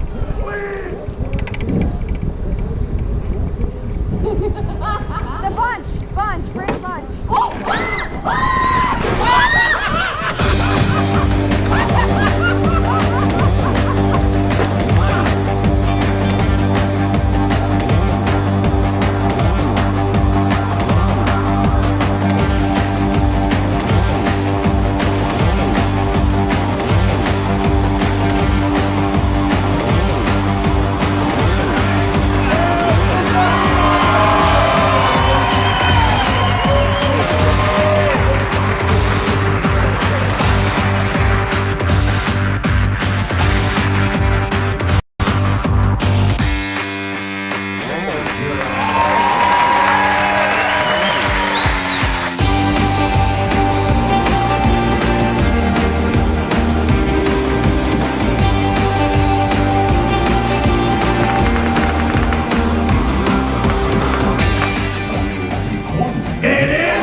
93.3 WMMR. All right, thank you, Kathy. Yeah. Woo. All right, so we're going to have to kick Santa and his elf out of the privilege section, which, by the way, is brought to you by Live Casino and Hotel, Philadelphia, right around the corner. Santa, get up. Get out of there. Go on. We love you, but Santa's got to go. Santa's got to go. Yeah. All right, so, Steve, I chose Santa Claus last time. I think maybe we should, each one of us gets a chance to pick privilege. I think it's your turn. Is that married couple still here? Oh, wearing the Mr. and Mrs. shirts? Yes. I saw them earlier. Yeah. Where are they were just married. Yeah, come on over here. Oh, married couple, just married. All right, let's get these guys over in the privilege section, and we're going to say hi to you. Walk up to the front here, mister, because I saw those two, Steve. They are wearing matching shirts. Hold up your sign so I can read that. It says, just married, Andy and Melissa, 11/11/23, continuing the celebration with the Preston and Steve show. Aww. How you doing? Very good. I at least have my voice back today. Yesterday I had no voice. Why is that? Because I was on the dance floor the whole entire night and singing, and I actually did some karaoke as well. Oh, no kidding. Yeah. So you guys got married day before yesterday? Yeah, 11/11. Oh, wow. Congratulations. Yeah. Thank you. Did you pick 11/11 because of the magic qualities of that number? Or did Yeah. 11/11, make a wish, and it was on a Saturday, so I pressured him into making sure he, gave me the ring before this year so we could have it on that date. So you could force and extort it. Yeah. So you're learning early. That's good. Uh-huh. And it says Mr. and Mrs. Hiddleman? Heidemann. Heidemann. All right. Well, you're going to get our privilege section for the next hour or so. So enjoy. Go over there, relax. Special comfy seats right down front. They're big, plush, reclining seats. Just married. And that's a beautiful thing. Their whole lives ahead of them, Preston. It just... it doesn't get more magical. It's going to be wonderful. All right, so we would like to welcome, we have a couple of guests who are going to be joining us, a donation that is going to take place. And we've had a wonderful relationship with this group for many years at Camp Out for Hunger. They always come down and support. From Victory Brewing, we would like to welcome Bobby Zwaheen this morning. Bobby. All right, I probably destroyed your name. Yeah, that was. I haven't heard that one yet. But I had to commit to it. How do you say your last name? Zwallen. What is it? Zwallen. Zwallen. I spelled Z-W-A-H-I-E-N. Yeah. L-E-N. I have I. You have I because I had I. You son of a bitch. Yeah. What the hell? Well, I blame Tim Graham. It's all Tim Graham's fault. So, Preston, when Bobby came up, he was going to fist bump, I was going to handshake, and by the end of it, I was finger blasting him. We got to get on the same page. That's always been my dream, though. Thanks, Dad. Yeah. To be finger blasted by Steve Morrison? Yeah. I know. I hate that awkward moment. There's only two other hobos who can say that. Yeah, I hate that awkward moment. You have to decide, bump, fist, what's it going to be? But we didn't plan it out ahead of time. How are things at Victory, Bob? Things at Victory have been amazing, and especially amazing this year, especially with Brotherly Love. We've been doing really great out in the market, and again, that's why we're here to help contribute and support not only monetarily, but through the canned food drive as well. I think we had 46 donation drop box across restaurants, bars, distributors, and our own tap rooms. That's awesome. That's awesome. And you guys are always upping the, reinventing yourselves and introducing new stuff and just keeping the product line, improving and doing great things. But you are always out in the community doing great things as well. Absolutely. Yeah. And again, we're so excited to be here. I know there's a lot of presidents, CEOs. I know you're the CGMD, the chief golden monkey drinker. Oh my God! Hopefully we'll see you later before the fireworks start. We got some ice cold golden monkey for you. I don't know if I can do it here. Your stories are legendary. I could have one. I could definitely have one. What? The last time you had the monkey had gotten a hold of you. Oh man, it was pretty powerful. That was the first time it got a hold of me. I've learned to pace myself since then. There was one year that it snowed and we had to sleep at the hotels out by the radio station, and I had a bottle of Golden Monkey, not a regular size bottle. It was like one like the wine bottle that you guys had. Filled with Golden Monkey. 750. Preston, perfect. You know when you can have one is Wednesday night inside Victory Beer Hall. Yes, for Quizzo. Because you really beer helps your brain when participating in Quizzo. Well, I didn't know that. Yeah, it's And, true. and Preston, I brought my gurney, so we'll be set. Yeah, so we can take you out. No, it's just so damn delicious. That's the hard part about it. All right, but anyhow, Bobby, you're going to make a donation this morning. So on behalf of Victory Brewing, we have a donation of $10,000 today. Thank you. And 5,000 of these dollars is going to be donated on behalf of the winner of tomorrow's Mini Hoop Challenge. Oh, excellent! So you guys are sponsoring that, the Mini Hoop Madness. Fantastic. Yes. So we'll be here tomorrow. Looking forward to that. Awesome. And again, just to give you guys your flowers again, thank you so much to broadcasting this, making it even bigger this year. Hopefully another banner year, and we appreciate your partnership. And also to Philabundance as well. We love you guys. Thank you, Bobby. Appreciate it. Thank you, guys. Bobby Zwollen. Swallen. Creative manager. Swazan. I know. Yeah. All right. Well, we have another guest we're going to welcome. Right? Do we have a special intro? I got to make sure that the band's audio is up and ready to go because we have a special intro.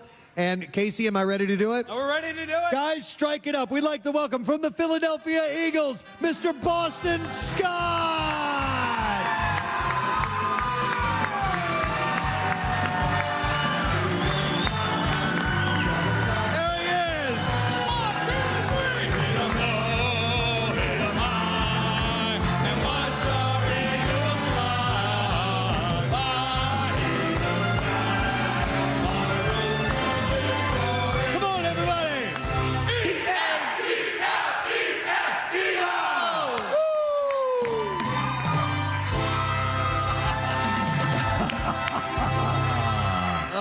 Welcome, Boston. What's happening? Nice to see you, man. And then we would also like to welcome another guest. He was just in our studio recently. He is the head honcho, another president with us. Yeah. Of the Big Brothers Big Sisters organization. Marcus Allen is here with us.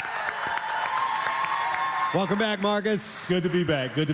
Nice to see you. Good to be seen, my friend. And you guys are both getting ready for a big event tonight, by the way. Absolutely. Boston has decided to grace us with his presence along with 8 other Eagle players to walk in our fashion show to raise money for kids in our community who need them. Excellent. Boston, have you done a fashion show before? I actually have. You have? All right. You are a good-looking man. I can see that happening, man. Yeah. Mom and Dad did a good job. Nice. Speaking of mom and dad, what's your family life? How many siblings do you have? So I have an older brother, younger sister, and now a stepsister. So. Oh, okay. Yeah. Anybody else athletically inclined in your family? My brother was actually a better athlete than I was. No kidding. I wanted to follow in his footsteps, but he actually stopped growing. It's a good thing you didn't. Yeah. I got to tell you, the Kelsey documentary was awesome. I watched it the first time I watched it twice in the same day. But there was a moment, and I talked about it on the show, where I was crying. It was such an emotional. I mean, that guy is just the best, right? And so I'm crying, and it was he delivered a speech. The coach asked him to deliver a speech the night before the Super Bowl. I know exactly where you're going with this. Dude, this is probably the worst stray really I've ever taken in my life. Go ahead. It was, but he's just talking about all the blood and the sweat and the tears that you guys had all gone through from OTAs to training camp to the season. How hard you guys worked to get to that moment, and this just out of nowhere, it just goes. And Boston Scott's all about 5'5". I'm like, and the crazy thing about that is, like, I'm emotional about this too. Because Jason Kelsey, we walk-ons, like he was a walk-on too, and like, so in the moment, I didn't realize what he had just said, but I was like, you dang right, he 5'5". I was like, hey, wait a second. But it was just perfect. It was perfect. I was literally crying and then laughing at the same time, and I didn't even know that was possible. So, and I talked to you a little bit backstage. I just got to give you like so many props because there's so many people out there that are like undersized, and I was one of those that, like, when I got to a certain age, I'm like, I can't compete with these people anymore. So I just stopped playing sports, and you are like not only like but you're thriving in the NFL. You know, this is a league of like big dudes, and you're thriving in this league, and so you're an inspiration to a ton of people out there. So. Most definitely. It ain't about the size of the dog. It's about the fight of the dog. Yep. That's right. How do you make though? I know. How do you make that use that to your advantage though? A smaller size. Yeah, I mean, I think specifically in the run game, you know, whenever I'm catching the ball at the backfield, you see me, but.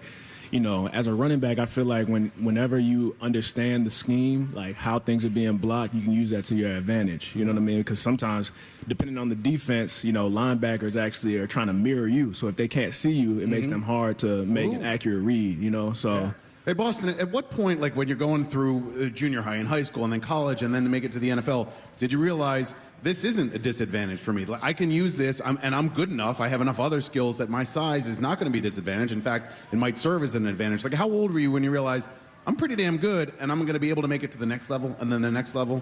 I think it was more, honestly, back in middle school, really? is when I found out that I was a really hard worker, you know, because I was kind of that kid that just got pushed to the side. Like I was never the most athletic kid on my team, you know. So, you know, I was a good kid or whatever, and they just wanted to put me in a place where I may or may not make an impact on the game. So I was an offensive and defensive lineman in middle school. But like my 7th grade year, I actually ended up like having a really good season and like leading the team in sacks. You know, I can't go through you, but I can go in between your legs. You know what I'm saying? I can bite your ankles. You know what I mean? Like, I can. Yeah. Yeah. Well, but let me ask you, who inspired you when you were coming up? Was there an athlete of your stature who you said, that dude, if he can do it, I can do it? It was Muggsy Bogues, wasn't it? It was or Spud Webb?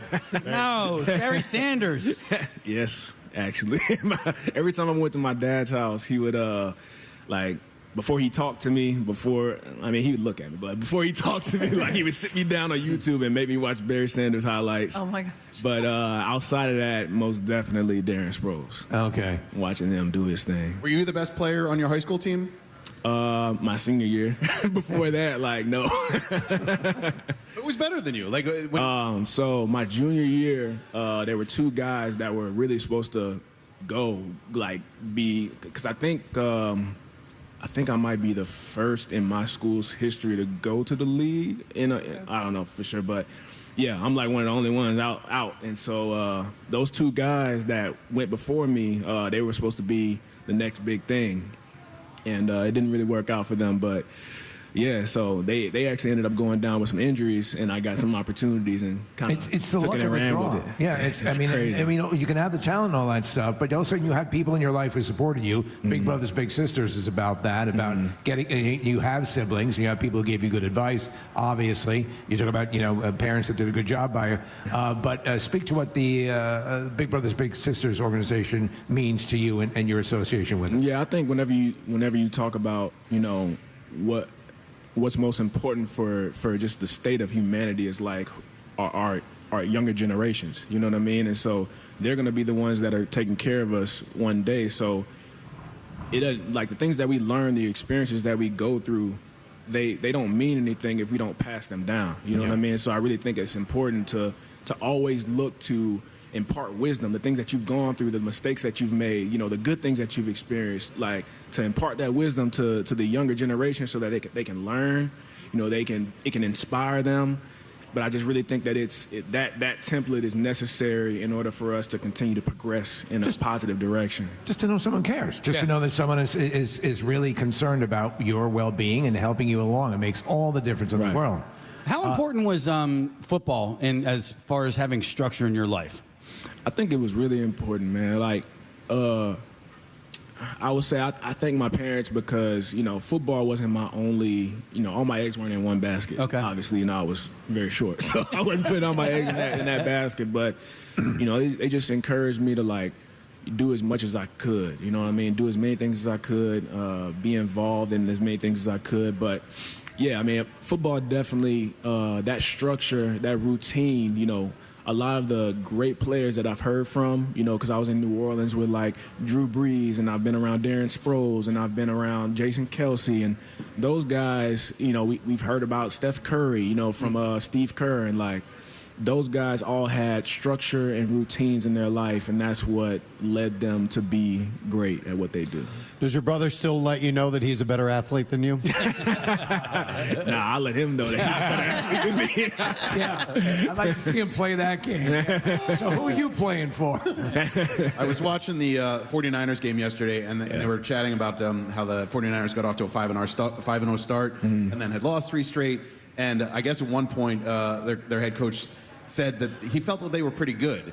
And then they lost 3 in a row right after that. And the Eagles are 8-1. And I don't want you to say that you feel like you're pretty good, but we feel like you guys are pretty good, and we're pretty damn excited about where things are going. By the way, Eagles and Sixers both 8-1. How about that? Yeah, it's crazy. Tyrese went off, bro. Maxey went off. Hey, that's pretty amazing. Shout out to my guy. Are you friends with Tyrese? Nah, but I've heard about his story, and you know, it's pretty similar, like how we've kind of gotten to where we are now. He was here 1 or 2 years ago. Was it 2 years ago? 2 years ago, yeah. And what a likable, awesome person that guy is. You know, he works nonstop. He's like the first one in the gym. He takes it really seriously, but he's also just a pleasure to be around. That's what I've heard, man. I would love to sit down and talk to him. Any desires, perhaps, to maybe become the center of the 76ers?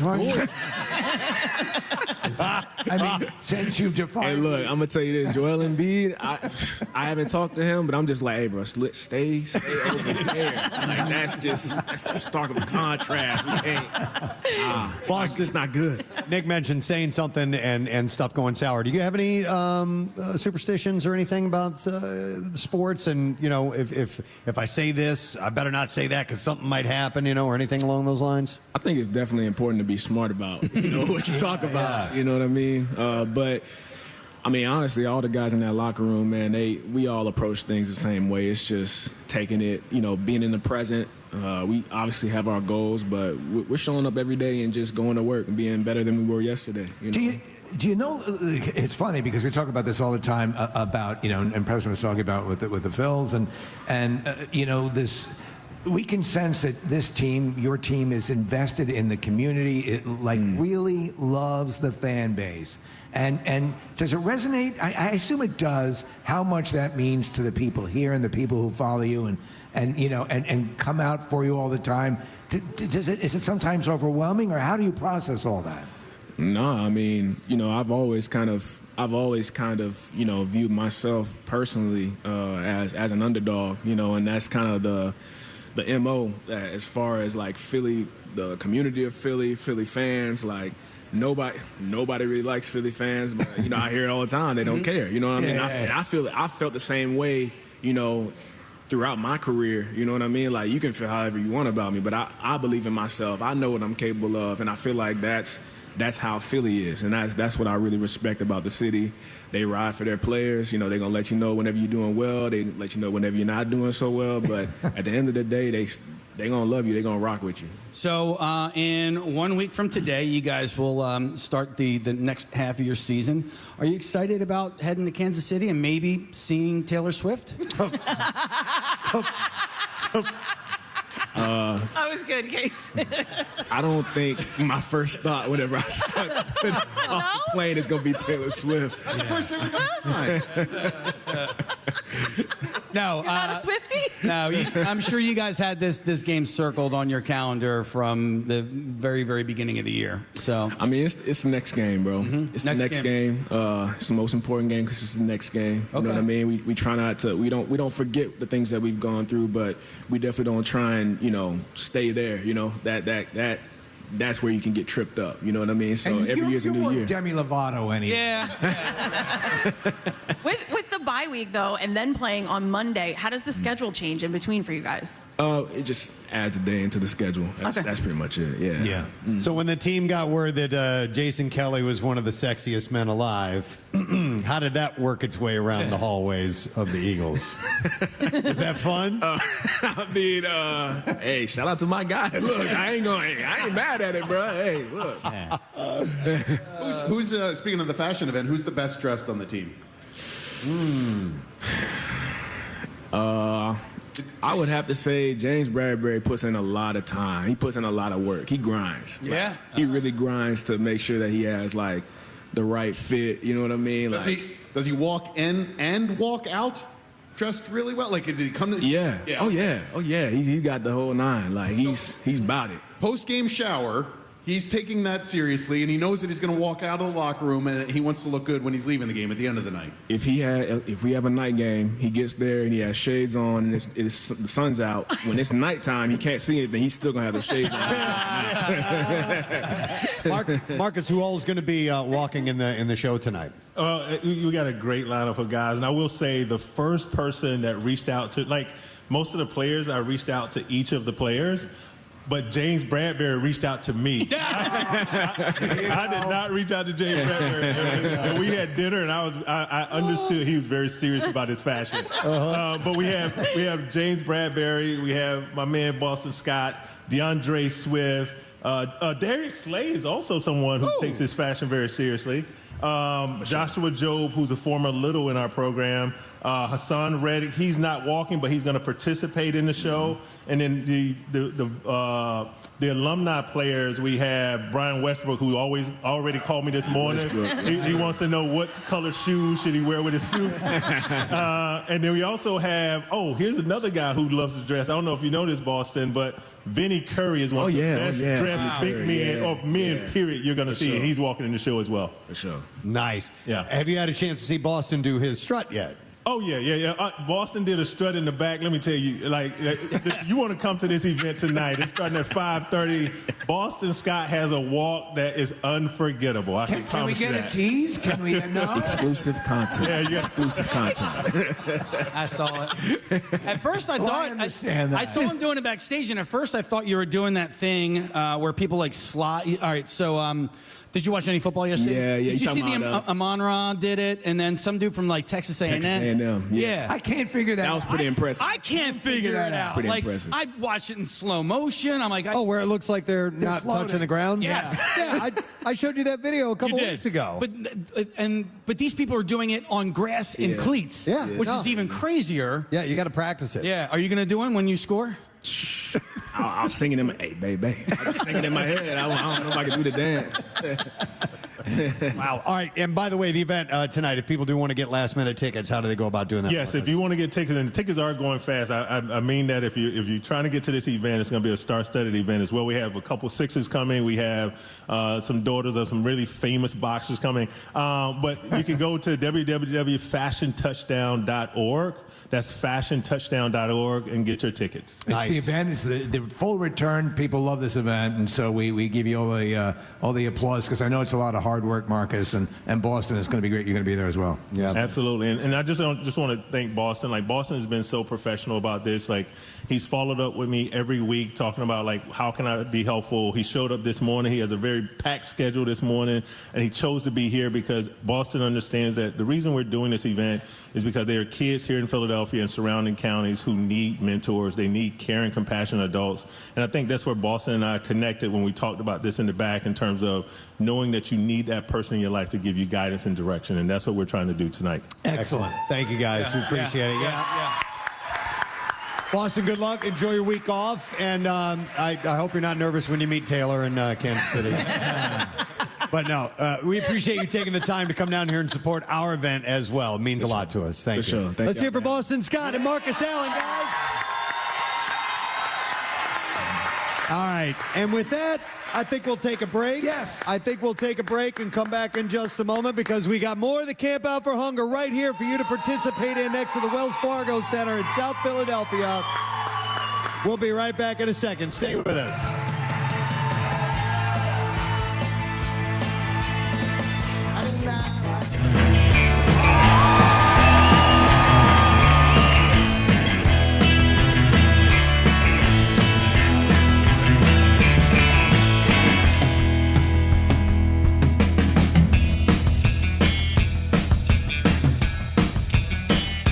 Gynecologists really love peanut butter.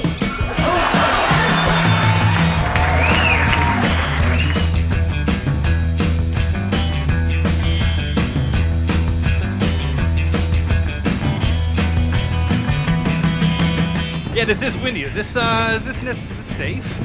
I hope so.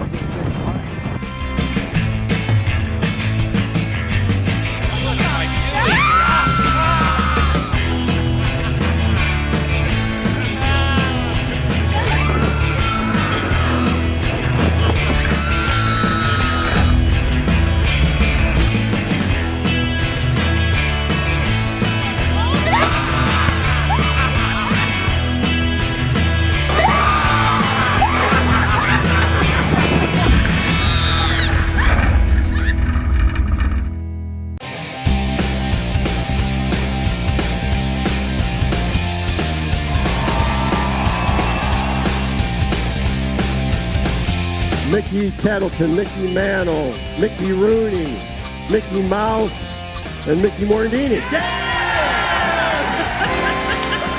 I got a fresh PB&J this There's morning. a note in there. And there's a note in there as well? Dear Casey, how What's are long? you? Hope everything is going well for you. The OLPH alum love when you talk about OLPH on WMMR. I think this peanut butter and jelly sandwich will bring back happy memories.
Gabba Gabba Hey.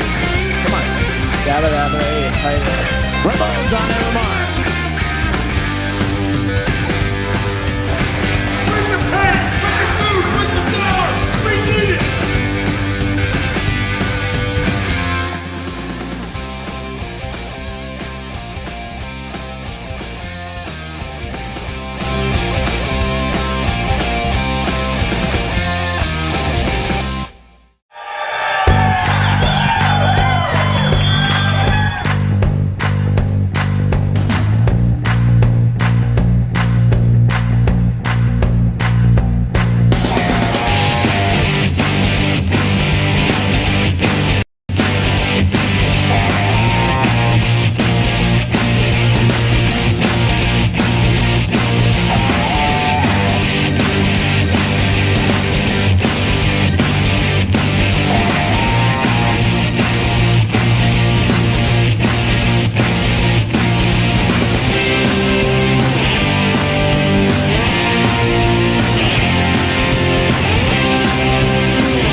to contribute $2,000 to the cause.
Watch out, you better not cry, you better not shout, I'm telling you why.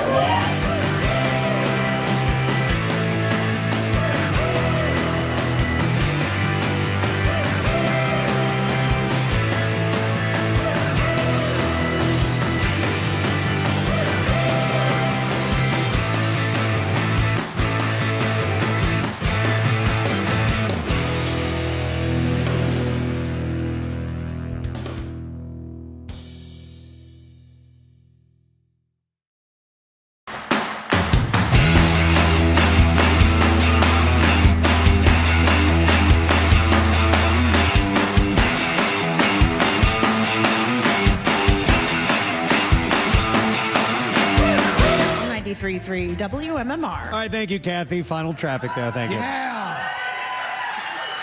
By the way, this hour is sponsored by friends at Duncan, and of course, the President Steve Show runs on Duncan. Got a great donation from them just a little while ago. I don't know if you noticed this, but there's an eagle riding a turkey that's in the back of the... Is there? Yes, right there. Oh, sensational. You never know what you'll see in the tent here.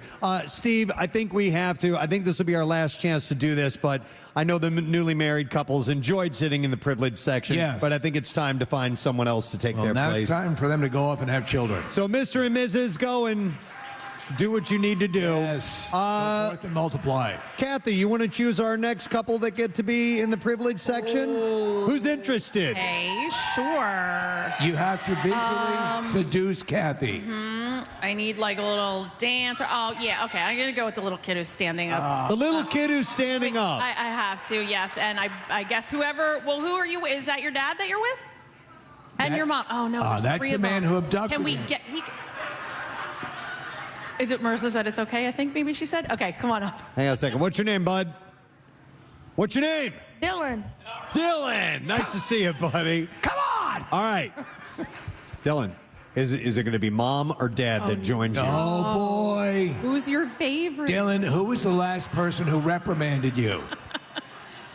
Can I choose both? It's their anniversary. Oh, no. Dylan. Oh, wow. Just stick another chair up there. We'll fit them. Wait a second. Dylan, are you the one that texted in and said it's my parents' 19-year wedding anniversary? I just saw that. Nice. All right. Well, will you sit on one of their laps, or what do you want to do? Well, it's their anniversary. She should sit on her husband's lap. And then Dylan can get his own chair. All right, Mom and Dad, come down here. We'll make it work. Dylan, what a fine young lad. We'll make it work. So cute. All right. Dylan's getting high fives as he makes his way back, and all set to go. So, Mom and Dad, I think that warrants an increase in the allowance for that. Yeah. Pensbury. We got a Pensbury. Perfect. Look at that. He's wearing a Pensbury shirt. That's perfect. All right, so they're going to find a way to squeeze in there. Apparently, we're bringing out to him now a special from the Philadelphia 76ers, a courtside chair to sit in. And those are really comfortable, by the way. All right, so he wants his... Dylan, you can, well, whatever you There we want. go. There you go. Perfect. Right between mom and dad. There you go. Right. M. Night Shyamalan sits in that chair, so you're all good. By the way, it's brought to you by Live Casino and Hotel in Philadelphia, the sponsor of our Privilege section. We love those guys. Privilege. Not everyone can sit in the courtside chair. Speaking of that courtside chair that we received from the Sixers, there's a little building next door that houses those fellas and all the people that work there.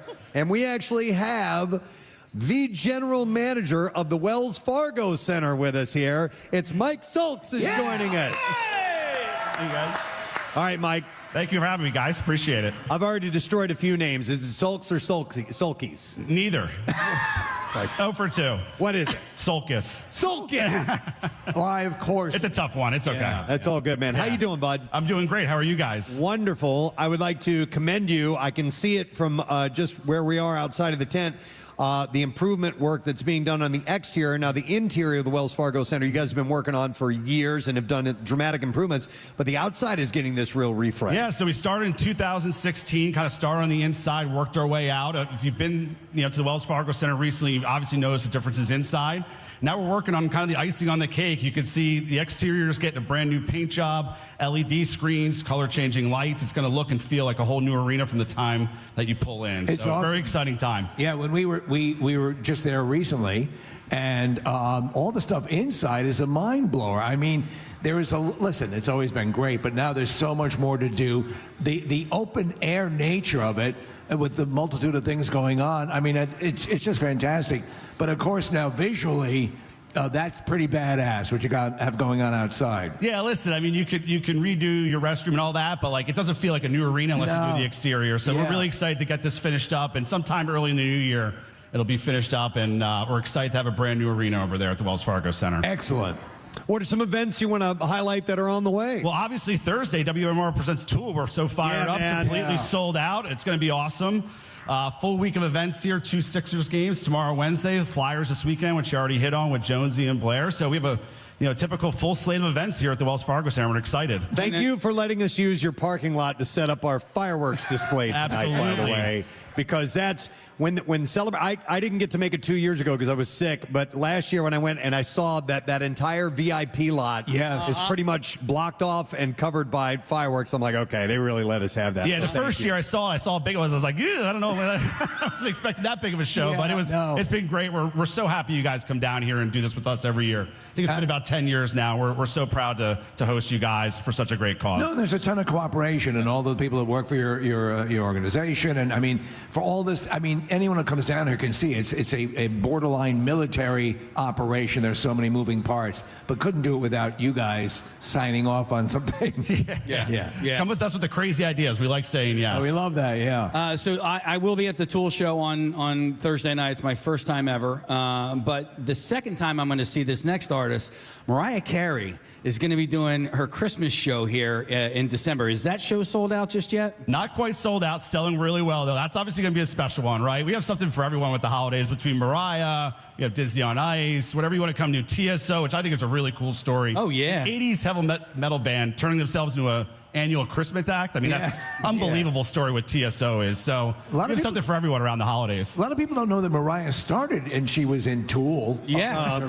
Yeah. That's how versatile she is. Yeah, it's how versatile. Her range. That 4-octave range really comes in handy. Her real name is Maynard James Carey. Yeah. I didn't know that. Yeah. When is the... you want to let that one marinate for a second? Yeah. It's all good. All right. When's the Big Five tournament?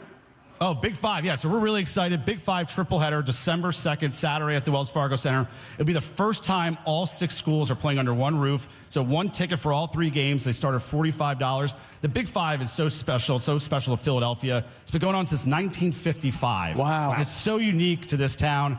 And we're just going to try to help, revive it a little bit, give it some new energy. All 6 school fan bases can be under one roof for one event. We think it's going to be a pretty special day at the Wells Fargo Center. With the enormity of what goes on over there, and this is schedule, which is year round, do you yourself get the chance to enjoy anything going on there, or is it always work? Or if you try to enjoy something, is that inner dialogue always going about what you need to do? I've had some pretty special moments over there. All I think seeing Nick actually reminded me of one, the Pearl Jam 10 show over there. a number of years ago. It's one of those moments that reminds you of why we do what we do.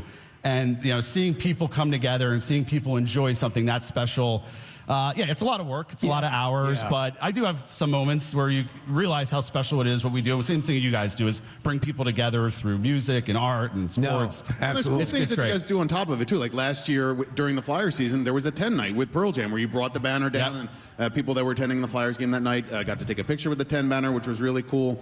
I was going to ask you something else, but I totally forgot what it was. What do you like to eat? Yeah, what do you like to eat? Tinseltown's coming up. Tinseltown, we're very proud of Tinseltown. So a little backstory on Tinseltown. It actually started right here in this parking lot during the pandemic. We were looking for something to do, quite frankly. Yeah. And we basically put this Christmas lights show together with Scotch tape and some hard work. And 80,000 people showed up in December of 2020. And it made us realize a few things. One, we had something special with the event itself. And two, live events weren't going anywhere. And if you remember December 2020, there was a lot of question of what music and what sports would look like coming out of the pandemic. And doing that event proved to us that we're going to come back stronger than ever. So this year's the fourth basically iteration of Tinseltown Holiday Spectacular. We're moving it to FDR Park right across the street. It opens this Friday, November 17th. Check out our website, tinseltownholiday.com. I know Kathy's been a few times. We had it up at Oaks. I'm very excited. This will be my first time. I'm very excited. So it's a beautiful light show. We have stuff for everybody. You can get your photo with Santa. There's a lodge with food and drink. We have ice skating. There's an ice slide. So no matter who you are, there's something for you at Tinseltown. It's a very exciting event. Like I said, it opens Friday and goes all the way through the new year, January 1st. You're tapping into my holiday activities, but there's some new stuff that they're able to do with this over at FDR Park that's really cool. For me, Oaks was good. That was close to me. Now I have to come into the city, but the stuff that you guys are able to do because it's here, it's awesome. Yeah, it's going to be in the park first off instead of a parking lot, which I think is going to make it really special. And you mentioned coming into the city. Preston, I heard you talk about why you guys moved Camp Out for Hunger here. Same reason for Tinseltown. It's the most accessible area in the entire city. We want this event to be for everybody in the Delaware Valley. Come check it out. Parking is going to be right across the street. So even though we're in the city, plenty of parking, only $12. So please come out and check out Tinseltown. Excellent. Nice. Opens on Friday night. Thank you so much, Mike. We appreciate being a part of everything you do. Appreciate it. Mike Silk is the general manager of the Wells Fargo Center, the Big Joint Gang. All right, we're doing the Bizarre File, right? All right, let's hit it, Jason. WMMR presents Preston and Steve's Bizarre File. Brought to you by, thank you. Brought to you by Chunky Sacks Hunger, proud sponsor of Camp Out for Hunger. You can team up with Chunky and this year's Soup Squad to help sack hunger in our community. That was my nickname in high school. Chunky Sacks Hunger. A group of fact finders in Ohio have declined to return an indictment. This is a pretty horrible story to start with, but they are not going to indict a 55-year-old man who was accused of killing his longtime girlfriend by sitting on her head. Wow. What? And breaking her neck. Oh, my God. This sounds funny. No. So what, He's a very large guy. So how large? Hundreds of pounds. I don't know, Steve. He's big. A grand jury chose to ignore a murder charge for James Toothman a day after he was arrested and charged of first-degree murder in the slaying of 65-year-old Jenny Russell. Despite the grand jury's reluctance to bring the charge against him, by the way, Toothman is legally blind, the prosecutor's office said that they are not through with the case. Officers and firefighters have responded to a call of an unresponsive woman at an apartment. Once their first responders found Russell face down on a couch in the living room, she died at the hospital. Officers said that while at the home, they overheard Toothman make an unsolicited comment about Russell's death being his fault because he, quote, sat on her head. A nurse at the hospital where Russell was taken also told police she heard him say that he sat on her. An investigator reportedly told detectives the victim appeared to have a broken neck. Police allege Toothman purposely killed her. Toothman and Russell have a history of domestic violence, each having been arrested multiple times over incidents involving each other. So did he indicate that his intent was to murder her by sitting on her head? No. Oh. Toothman was charged with domestic violence, assault in 2018, 19, and 2021 against her. Those charges were dropped due to lack of cooperation from her.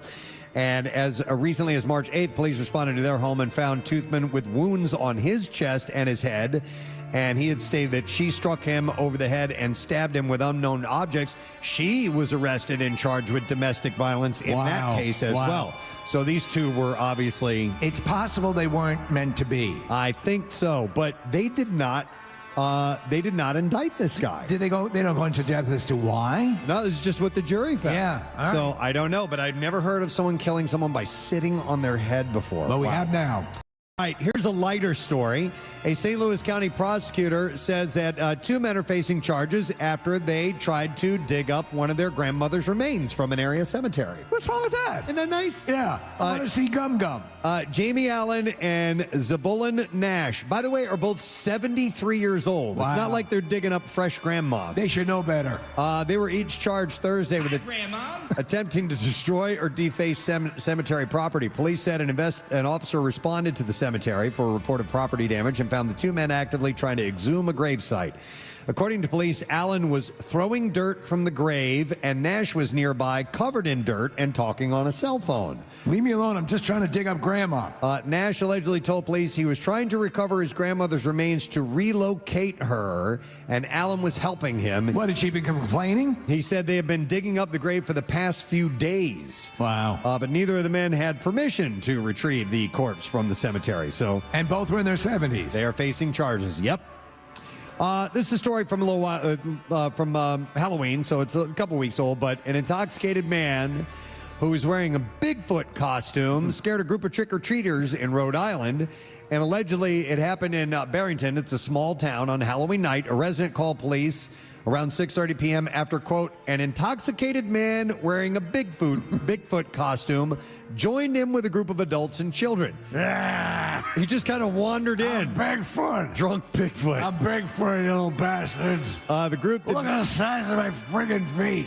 The group did not know the man and felt uncomfortable with him there. I love kids. Officers went to the scene and talked to members of the group. Police then called EMTs, who also responded to the scene. I'm a Skaskroom watch. The EMTs transported the man wearing the Bigfoot costume to a hospital. I would love to see that. I don't know anything more about him. Not a podiatrist? I don't know. Yeah. Maybe they took him to a podiatrist. Maybe they have one on staff at the hospital. All right, Jason, I don't know why I can't see the intro and how much time I have left, but... No, you're 5 minutes in, so you got like 3 minutes left. Okay, all right, very good. Thank you, Casey. All right, one last story, and then we'll wrap it up. A lion prowling freely through the streets of a town near Rome caused terror among residents after escaping from the circus. Footage shared the lion on social media, showing him roaming around the streets of a small town, which has a population of just over 40,000 people. Residents were ordered to stay inside their homes as authorities tried to find the beast. One clip showed the animal walking nonchalantly past their cars. Lights from emergency vehicles flash in the background. And another, the lion walks down the street at night, glances towards the person who is filming him from inside their home. And the mayor of the town, Alessandro Gando, Hey, how you doing, Alessandro? Said on social media that local police had been helping staff from the circus search for the animal.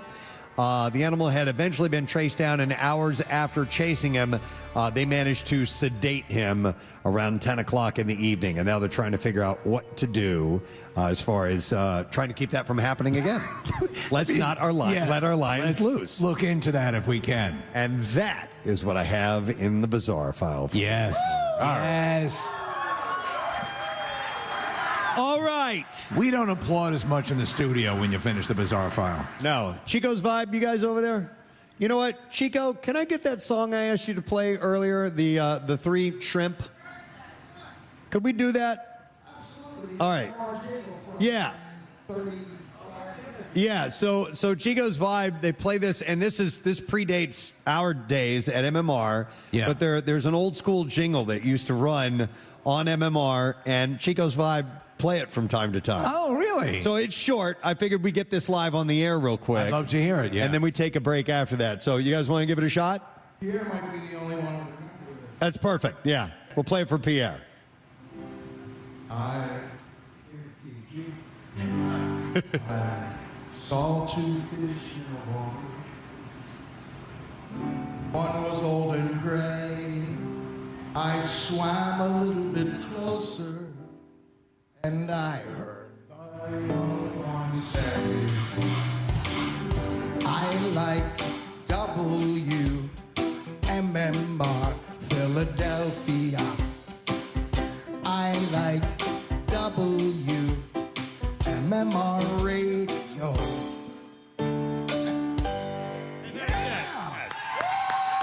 Oh, I love that. Isn't that great? Yeah. Free trip. And they have planned a special song for when Pierre Robert gets here. We have an intro music for Pierre. Specifically for Pierre. Very much looking forward to hearing And that. I'm sure it's going to rock his world. Absolutely. All right, with that, let's take a break. John, strike up the band. We'll come back in just a moment. We got another segment. We're going to do Lesson Question, Trash, Music, News. It's a Camp Out for Hunger on MMR. Come and join us, why don't you? I'll be right back.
the top of the Ferris wheel right now. As we swing it back and forth and almost.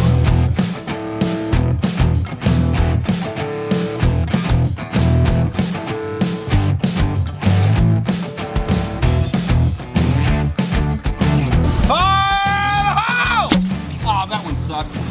See, it stinks when you put it close to your body. It's just nice.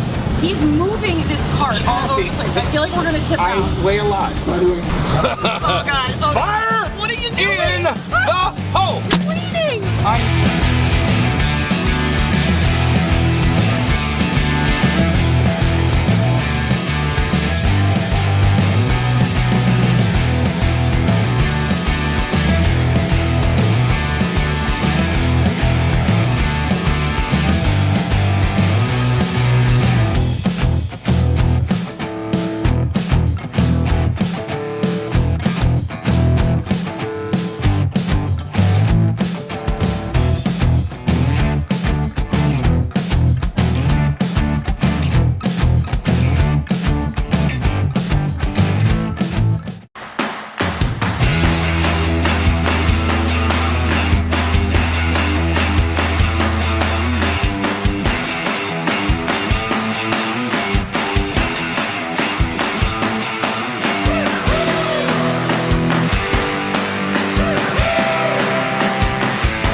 dressed beautifully in black slacks.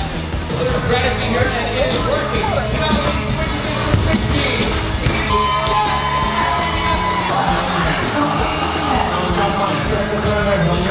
Go, go!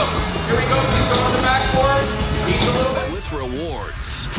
And now, back to Camp Out for Hunger. 93.3 WMMR. I gotta let the band play a little bit. It's the Camp Out for Hunger. Chico's Vibe, the band providing the live music here in the tent. They have the energy high while we're in commercial breaks. I love it, man. You gotta love those horns. Yes, fat sound, obviously, from these guys. Chico's Vibe. Find them, locate them, go see them, support them. They've been coming here and doing this for free every single year at the Camp Out for Hunger. And they're kind of our Monday good luck charm, and they haven't led us astray yet.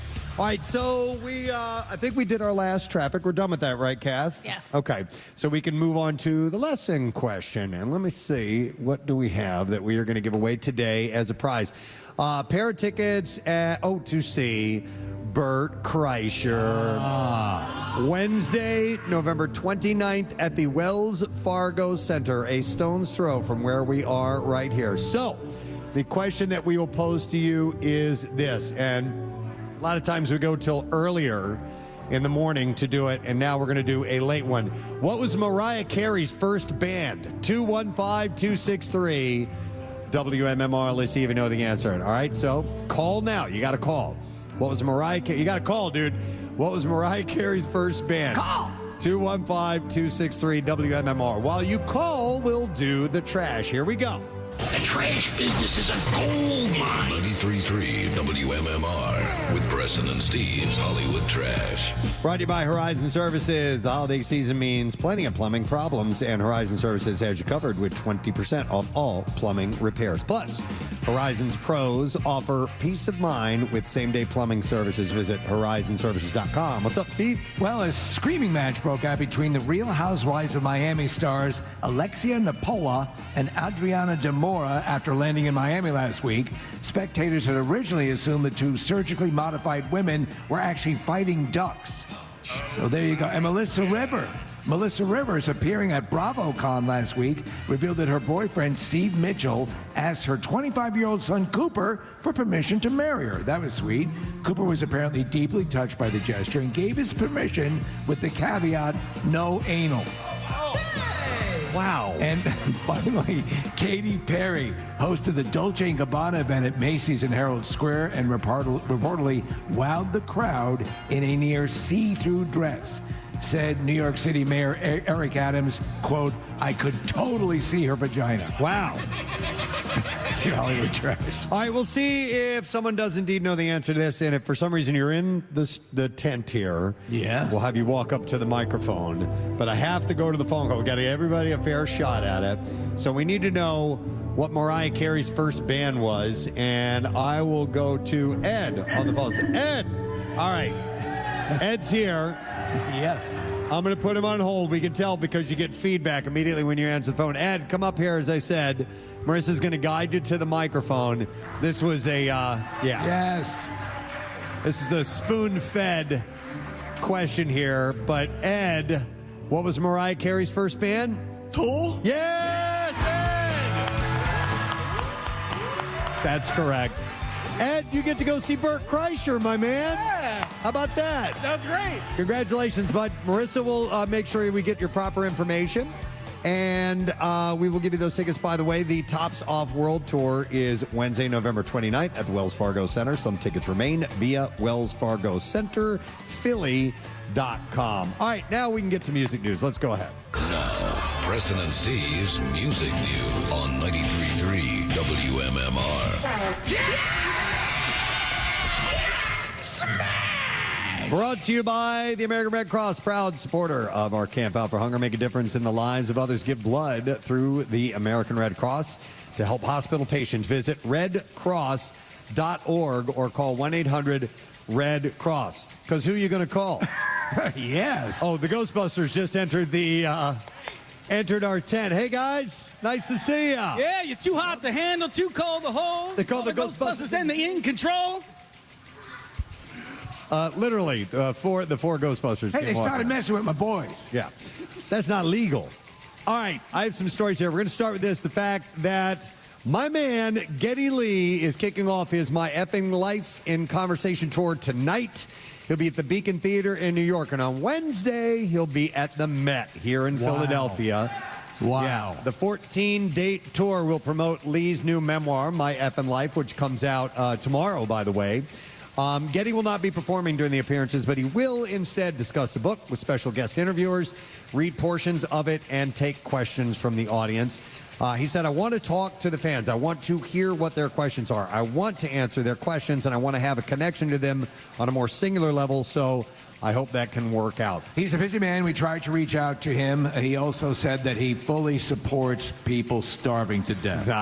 No, he didn't say that. I would hope that with our vast audience that somebody has a connection to Geddy Lee and can let him know what we are doing Preston? here at Camp Out for Hunger. Mama Lee sitting right back there. Mama Lee! Mama Lee! No, she passed away a little while ago, I believe. Which is what makes it so chilling, and that's why the Ghostbusters That's why the Ghostbusters are here. But if you have, he has an Instagram account which is at Getty Images, which is a great name. Yes. GEDDY. Of Getty Images, yeah. Images. Send a little message to him and let him know that we're down here, and we would love to have him come by for the Camp Out for Hunger. Tell them that there is a sick boy down here. Tell him who got his hand cut with an eggshell during a stunt this morning. Nick McElwain. I want to try to lure him down with baseball stuff. You can do that too. So Geddy will accompany My Effing Life with an audiobook that will include 2 lost demos from his 2000 solo album, My Favorite Headache. After My Effing Life, he's planning other books, including one about his great passion, baseball. And he also plans on making some new music, possibly with Alex Lifeson. Do you know what else he likes, Kathy? Activities. Ooh. Yeah, he does. Preston, of the 3 members of Rush, obviously when Neil was alive, who do you think you would hang out with best? Who do you think would be the best match for you? Because this is a band that's been so prominent in your life. Probably Alex. Alex seems to be the goofiest of the 3. Yeah. And Geddy has a great sense of humor too, but he can also have this really serious side to him. Neil was just an odd, interesting, wonderful person, but I doubt that he and I would have. He was too smart. I would have guessed you would have said Alex, because you ever see him in interviews or at awards? He's always having a lot of fun. Yep. Yeah. As a matter of fact, I think if Alex were to see you sparking up a joint, he probably would have given you a thumbs up, unlike Neil Peart. Gave me the death stare. Gave you the death stare. I mean, I was like 15 at the time. Alex would have said, "Toke up, little one." That's right. That's what kind of guy he is. In addition to the tour and the book, Geddy is launching a 4-part docuseries called Geddy Lee Asks, Are Bass Players Human Too?, which premieres December 5th on Paramount+, and episodes will have Les Claypool of Primus, Nirvana's Chris Novoselic, Metallica's Robert Trujillo, and Melissa Aufdemar of Hole and Smashing Pumpkins. David Lee Roth released another song with John 5. It's called High Fashion Girl. Like its predecessors, the song appears exclusively on YouTube and features Roth on vocals and John 5 on acoustic guitar. It was recorded during a 2007 recording session where 5 of the songs were released as part of the Roth project in 2020, with the others have been dropped sporadically over the past 2 years. This is the 12th song he's released in the past 2 years. Megadeth announced new dates of their Crush the World Tour 2024.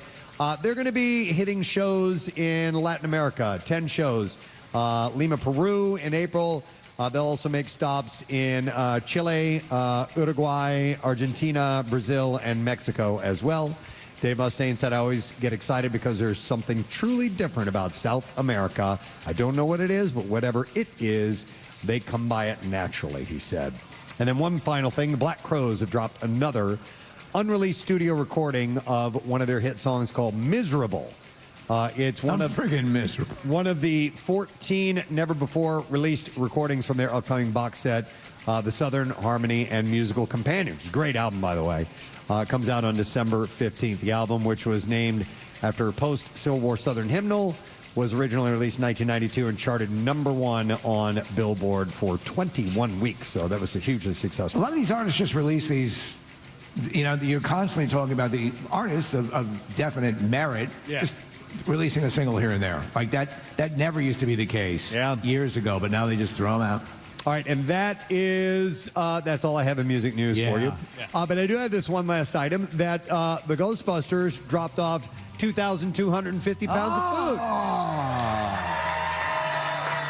Nice job, guys. Well done. I like that. Yeah, so we appreciate all efforts. And listen, if you want to dress up and do the costume thing, we highly encourage that. Absolutely, especially if you want to get in the privilege section, right? It may very well be your ticket to the privilege section. Hey, I want to mention we are going to have lunch this afternoon provided by Jersey Mike's. Oh! Yep, so for our volunteers and staff, they're dropping that off. 20% of all sales donated, by the way, this weekend to Feeding America, which is awesome. We love Jersey Mike's. Be a sub above. So that's all good, and we thank those guys for being a part of this event. All right, so let me see what else I want to mention. Oh, I also wanted to mention the drop-off donation zone is sponsored by Planet Fitness. It's called the Planet Fitness Donation Zone. And you can you can drive through and drop off, or you can park in lots G or A and walk the donation over. Enter through our new midway entrance on the Broad Street side of the lot. So we actually have a back entrance for the first time ever. I walked in this morning and I'm like, this is brilliant. It's going to make it so much easier so you can access that lot. Again, we're right down here. You can see us at the sports complex. You can see the amusement park rides. We're here. We want to see you come down and drop off food. Yep, absolutely. All right, Chico's Vibe. Let's do it one more time. We are going to take another break. We'll come back in a second. We'll have Pierre Robert, and he will be taking over for us, and you can stick around for that. So stay with us to the Camp Out for Hunger. Come see us. We'll be right back.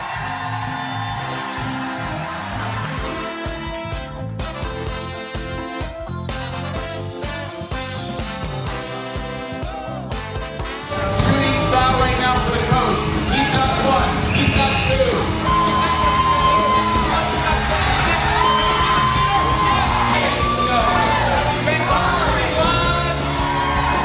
Coming in 3, 2, 1, go!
I blame.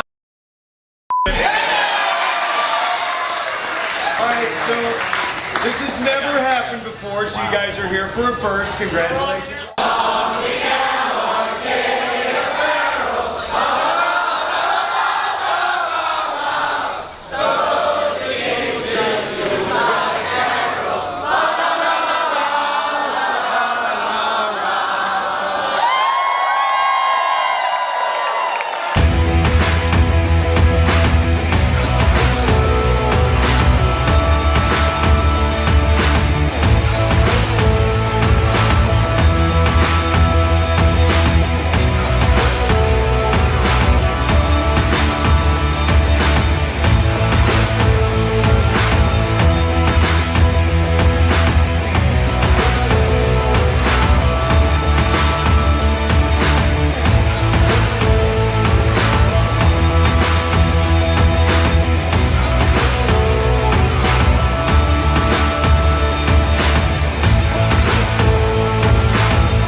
Stepping up to Train's going to snap the ball. He snaps it. A little bit of chili log. There's the pitch. Here comes the ball. 93.3 WMMR. And everything that rocks. Our Camp Out for Hunger, day number 1. And we got just a little bit more to go on the Preston and Steve show, but more on the way. Chico's Vibe, ladies and gentlemen, come on, man. Like I said, our good luck charm. And the fact that they ripped the Ghostbusters theme is pretty amazing. Dude, they were just, so the Ghostbusters are here. We have everybody dressed up, and they brought a great donation, but Chico's Vibe just sporadic, or just spontaneously whipped up the Ghostbusters theme during the commercial break. It was a wonderful moment. We have lots of little wonderful moments. Some of them happen on the air. I think. And then a lot of them happen off the air, which is why you need to come down if you get a chance for either the live broadcast or for some of our evening events. Obviously, tonight we've been hitting pretty hard, food trucks and fireworks, and that's going to start at 5 o'clock. It's sponsored by Five Below. But tomorrow night, movie night, Step Brothers. Have we verified where we're showing that yet? In the back? Back area? Okay, Rodney has set up some set up outside. Okay. So we're going to follow through the original plan. It is the unedited version of Step Brothers. Yeah. Which is awesome. And I think we're going to get that. I don't know what time we're starting that, though. Do you guys know? I Casey? thought it was 7. Well, we were hoping like 7:30ish. 7:30. Yeah, because you guys are ringing the bell at 7, so All we right. want you guys to be able to do that and then be able to get back here. Well, we're at the Sixers game, ringing the bell, which is cool. So that's tomorrow night. And then we're going to have free snacks from Asher's Chocolates, Philly Pretzel Factory, and Hers, and samples from Mini Melts Ice Cream. But you need to bring chairs and blankets. That's it. So heads up on that. That's all you need to do. Wednesday night, Quizzo night, Johnny Good Times in the Victory Beer Hall at Xfinity Live. You get a free flyer suite if you win Quizzo. We're doing T-shirt night on Thursday. I think we have 300 shirts. No kidding. I think that's what we got. So that's more than I thought we were going to have. the first 300 people that come out in the evening to donate for that will get those. And you can go to WMMR.com/campout for all of the information. And that's our first camp out shirt ever. Yes. Right? Yep. The first time we're doing that. So we're very excited for all this stuff. Let me see. Real quick, I want to thank our guests that we had. We had a bunch of donations. Thank you to everybody from Acme to United Concordia Dental, the Highmark. We also had Key Bank and Lighties. Mickey Morandini and Ricky Batalico stopped by. Sensational. Keith Jones, Flyers president, came by with Blair Listino as well from the Flyers Charities. Our friends at Duncan and Victory Beer, and Boston Scott from your Philadelphia Eagles. How cool is that guy? Was fantastic. And Mike from Wells Fargo Center. It's just been a great run of people coming by this morning. Yeah, and I also want to recommend that anybody that's coming by here, obviously we have coffee and donuts that we're giving away to anybody who shows up, but also you have an opportunity to register for a chance to win any one of these prizes. If you go to the MMR table and you fill this out, we got tickets for Tool this Thursday, Mammoth WVH, who's playing Keswick this Saturday, Flyers tickets, Tom Papa tickets, Nate Bargatze, Chris Stapleton, Foo Fighters, Blink-182, Green Day, Smashing Pumpkins. You can register to win tickets to all of those things just by showing up here. Well, you should show up here, and obviously you need to make a donation. We can ask you to do that. I didn't even know that. No. I didn't even know we had that much stuff to give away. That's awesome. Yeah. I love that. So, yeah, that is My terrific. name's on the goddamn thing. I didn't even know that. Well, there's only been 4,000 emails over the last week. No, it's a great problem to have. I love it. To be honest, I forgot we were doing this. Yeah. Isn't it great being the last one to know? I drove over to the station. Yeah, it's excellent. Yeah. All right, and I also wanted to mention one more time that this hour is sponsored by Neumann University, proud to once again be the video partner of the Preston and Steve Camp Out for Hunger. And you'll see the Neumann students are around here, and they provide the morning show and audience both in person and on YouTube with visuals that are happening on site. Part of their hands-on learning experience. Sometimes that means taking an egg to the head.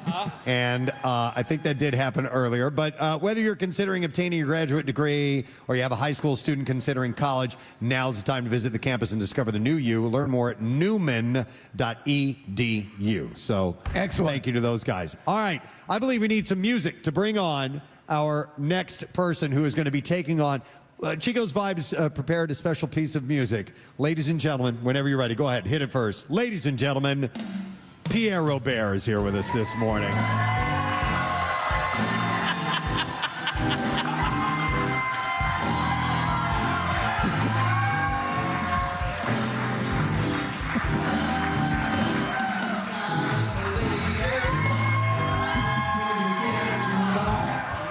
establish his classic theme. This is Pierre's theme, by the way.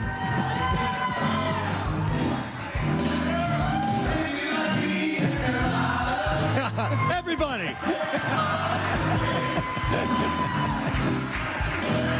He hates this song. I hate pina coladas. With a white hot passion. All right, thank you, Chico's Vibe. Oh, that was brilliant. God bless you, kids. They know how to get to somebody in a great way. Chico's Vibe. Yeah. What's up, man? I tell you, what a great day in the morning. Thank you for everybody coming out. It's perfect outside, perfect fall weather. What a great day to kick this thing off. Pierre, the vibe is that this is going to, everyone has this feeling that this is going to be the biggest one ever. I would have to agree with that. Before we go further, regarding Chico's Vibe, you guys were cool enough to pull out a vintage station ID. We call them vintage IDs. And I messaged Jason and asked him if he could pull out the original that you have taken that from. And if, Jason, if you have it, we call it the three fishes. You sang two fishes. It's actually, I saw three fish in the window, I think. But you said two when you were singing it, I think. I don't care. It doesn't make any difference. We're quibbling over a 30-second ID, for heaven's sakes. That's 45 years old. It was made in 1972, long before any of us were here. At any rate, Jason, if you have it, let's play it. I saw three shrimp in the water. Three shrimp. Two of them were old and gray. I swam a little bit closer and I heard the young one say, I dig the balloon, oh yes I do, and the RFM. I like it, Philadelphia, come on, let me talk it to them.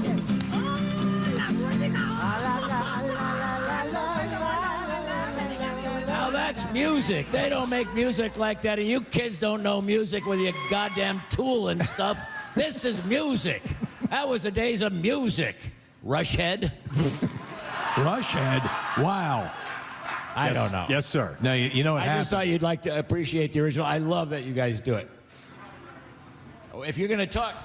Do you remember one that went like WM, WM, WMMM? Can we get that up too? Now we're getting requests. He's calling out station ID requests. I can't remember which one it's labeled, but I'll find it for you in the break. Excellent. Can you do jumping jacks while smoking? People do request station IDs, though, which is great. Yeah. Another thing I wanted to mention is Brent Porsche and myself and Marissa came out yesterday to the Fill a Trunk thing. Yeah. Oh, my God. I mean, I've never seen that many cars in this parking lot for that kind of a thing ever. I mean, thousands of cars. I think they were expecting maybe 1,000. I think they got close to 3,000 or 4,000 cars. Hundreds of people all over the lot, both lots. And I don't know how much food was raised. I think Jeff's coming on maybe tomorrow to talk about it. But the Porsche Club sponsored it originally. But what an amazing production that alone is. I mean, we were here for hours. It was this festive pre-show before, it was like an appetizer to the main course of this whole thing. And we got to thank Jeff Walton for being the point guy on that, because it was his idea to move it to another day because it was getting that big. And so he takes the reins on it and makes that thing happen and folds it into the Camp Out for Hunger. It's everything, massive. And he runs it all. So, and it's funny because Lori here, Lori from Philabundance, and she was saying, we had an idea to maybe every night they come down and say, that's exactly what we wanted to stop, because you saw how many people came down for that. It would jam up the parking lot, and then with sporting events here, it would be impossible with all that traffic. So, but we just heard nothing but amazing things about it. It was stunning. I mean, there was all these different car clubs. There was this old Mini Cooper, little vintage Mini, little tiny Mini, and the entire interior was stacked with food. They had giant Corvette muscle cars and stuff, and their engines were surrounded by food. I mean, it was really, to all those car clubs who came out yesterday, 1,000 thanks to you. Excellent. Yeah. All right. Well, we got a ways to go. Okay, we now have the ID that Chico requested. Jason just whispered in my ear. Found it? Okay, cool. So let's do that first, and we'll do the letter of the day. Go ahead, Jason. Here we go. WM, WM, WM, WM, WM, ole, Nancy Toki, ole, FM, WM, ole, Radio, WM, WM, WM, WM, WM, WM, And there it is. Thank you to Jason Fayon, who's the man behind the board all week long. Jason's amazing. Yep. And he actually was responsible for finding a lot of those vintage IDs and restoring them. They were on these old reel-to-reel tapes, and he actually baked them in an oven, these taping ovens that they have to restore old reel-to-reel magnetic tape. And he restored almost all of them a long time ago. So great job, Jason. Love that. Very cool. All right, shall we get our first letter? Yes. All right, Jason, when you're ready. Preston and Steve on 93.3 WMMR. Now, the Daily Letter. All right, the Preston and Steve Show is brought to you today by the letter F as in food. We want food. That we do. And for it, we'll give you beer. Well, at least for the word of the week, because we have a Victory Brotherly Love beer for a year. It's Victory Brewing Company's Brotherly Love Hazy IPA helps you drink beer and do good by giving back to the city of Philadelphia. We'll give that away on Friday. So you've got this tent, you got the airwaves. What you going to do today, ma'am? I'm going to start with the national anthem, which I will sing. Then I will read the Constitution. Very good. Then I will talk about Neumann University, Catholic education in the Franciscan tradition. I'm just reading that from our It's thing beautiful. here. It's beautiful. And so inspiring. I have no idea. Oh, no, I do, actually. Yesterday was one of my favorites' birthday, Neil Young. So we're going to do a gigantic block of Neil Young. We've got a block of the Black Keys, workforce blocks of Jimi Hendrix, and whatever vintage station IDs you'd like to request. See if we can find them, like you guys did. Thank you. Fabulous. All right, Pierre Robert's coming up next. I would like to thank our sponsor, Preston and Steve Show, brought to you today by Duncan. The Preston and Steve Show runs on Duncan, and they're a big part of Camp Out for Hunger. Tomorrow on our program, we got a few cool things happening. One of them, a big one, is the Mini Hoops Madness event. So this has taken our little basketball thing that we used to do with the coaches, and we're changing things a little bit. We have not revealed yet what that's going to be. No, I like what we're doing. Wait till tomorrow? Yeah, I think so, right? Well, whatever you guys want to do. Absolutely, we can do that. And you know what? I'm going to leave the rest of it. I'm just going to wait till tomorrow before I announce, because there's a special guest coming by, and I kind of want to save it. So come on down. Be a part of it. Definitely listen to it. And above all of it, make sure you donate. Yep. And we have many ways for you to do that. Just go to WMMR.com/campout and you can find out the information. But it's a beautiful day. Come down here and be a part of it. And thank you guys for being here this morning. Yeah. That's it. We're done. Rage on. Have a great day. We'll see you tomorrow, gang. Bye-bye.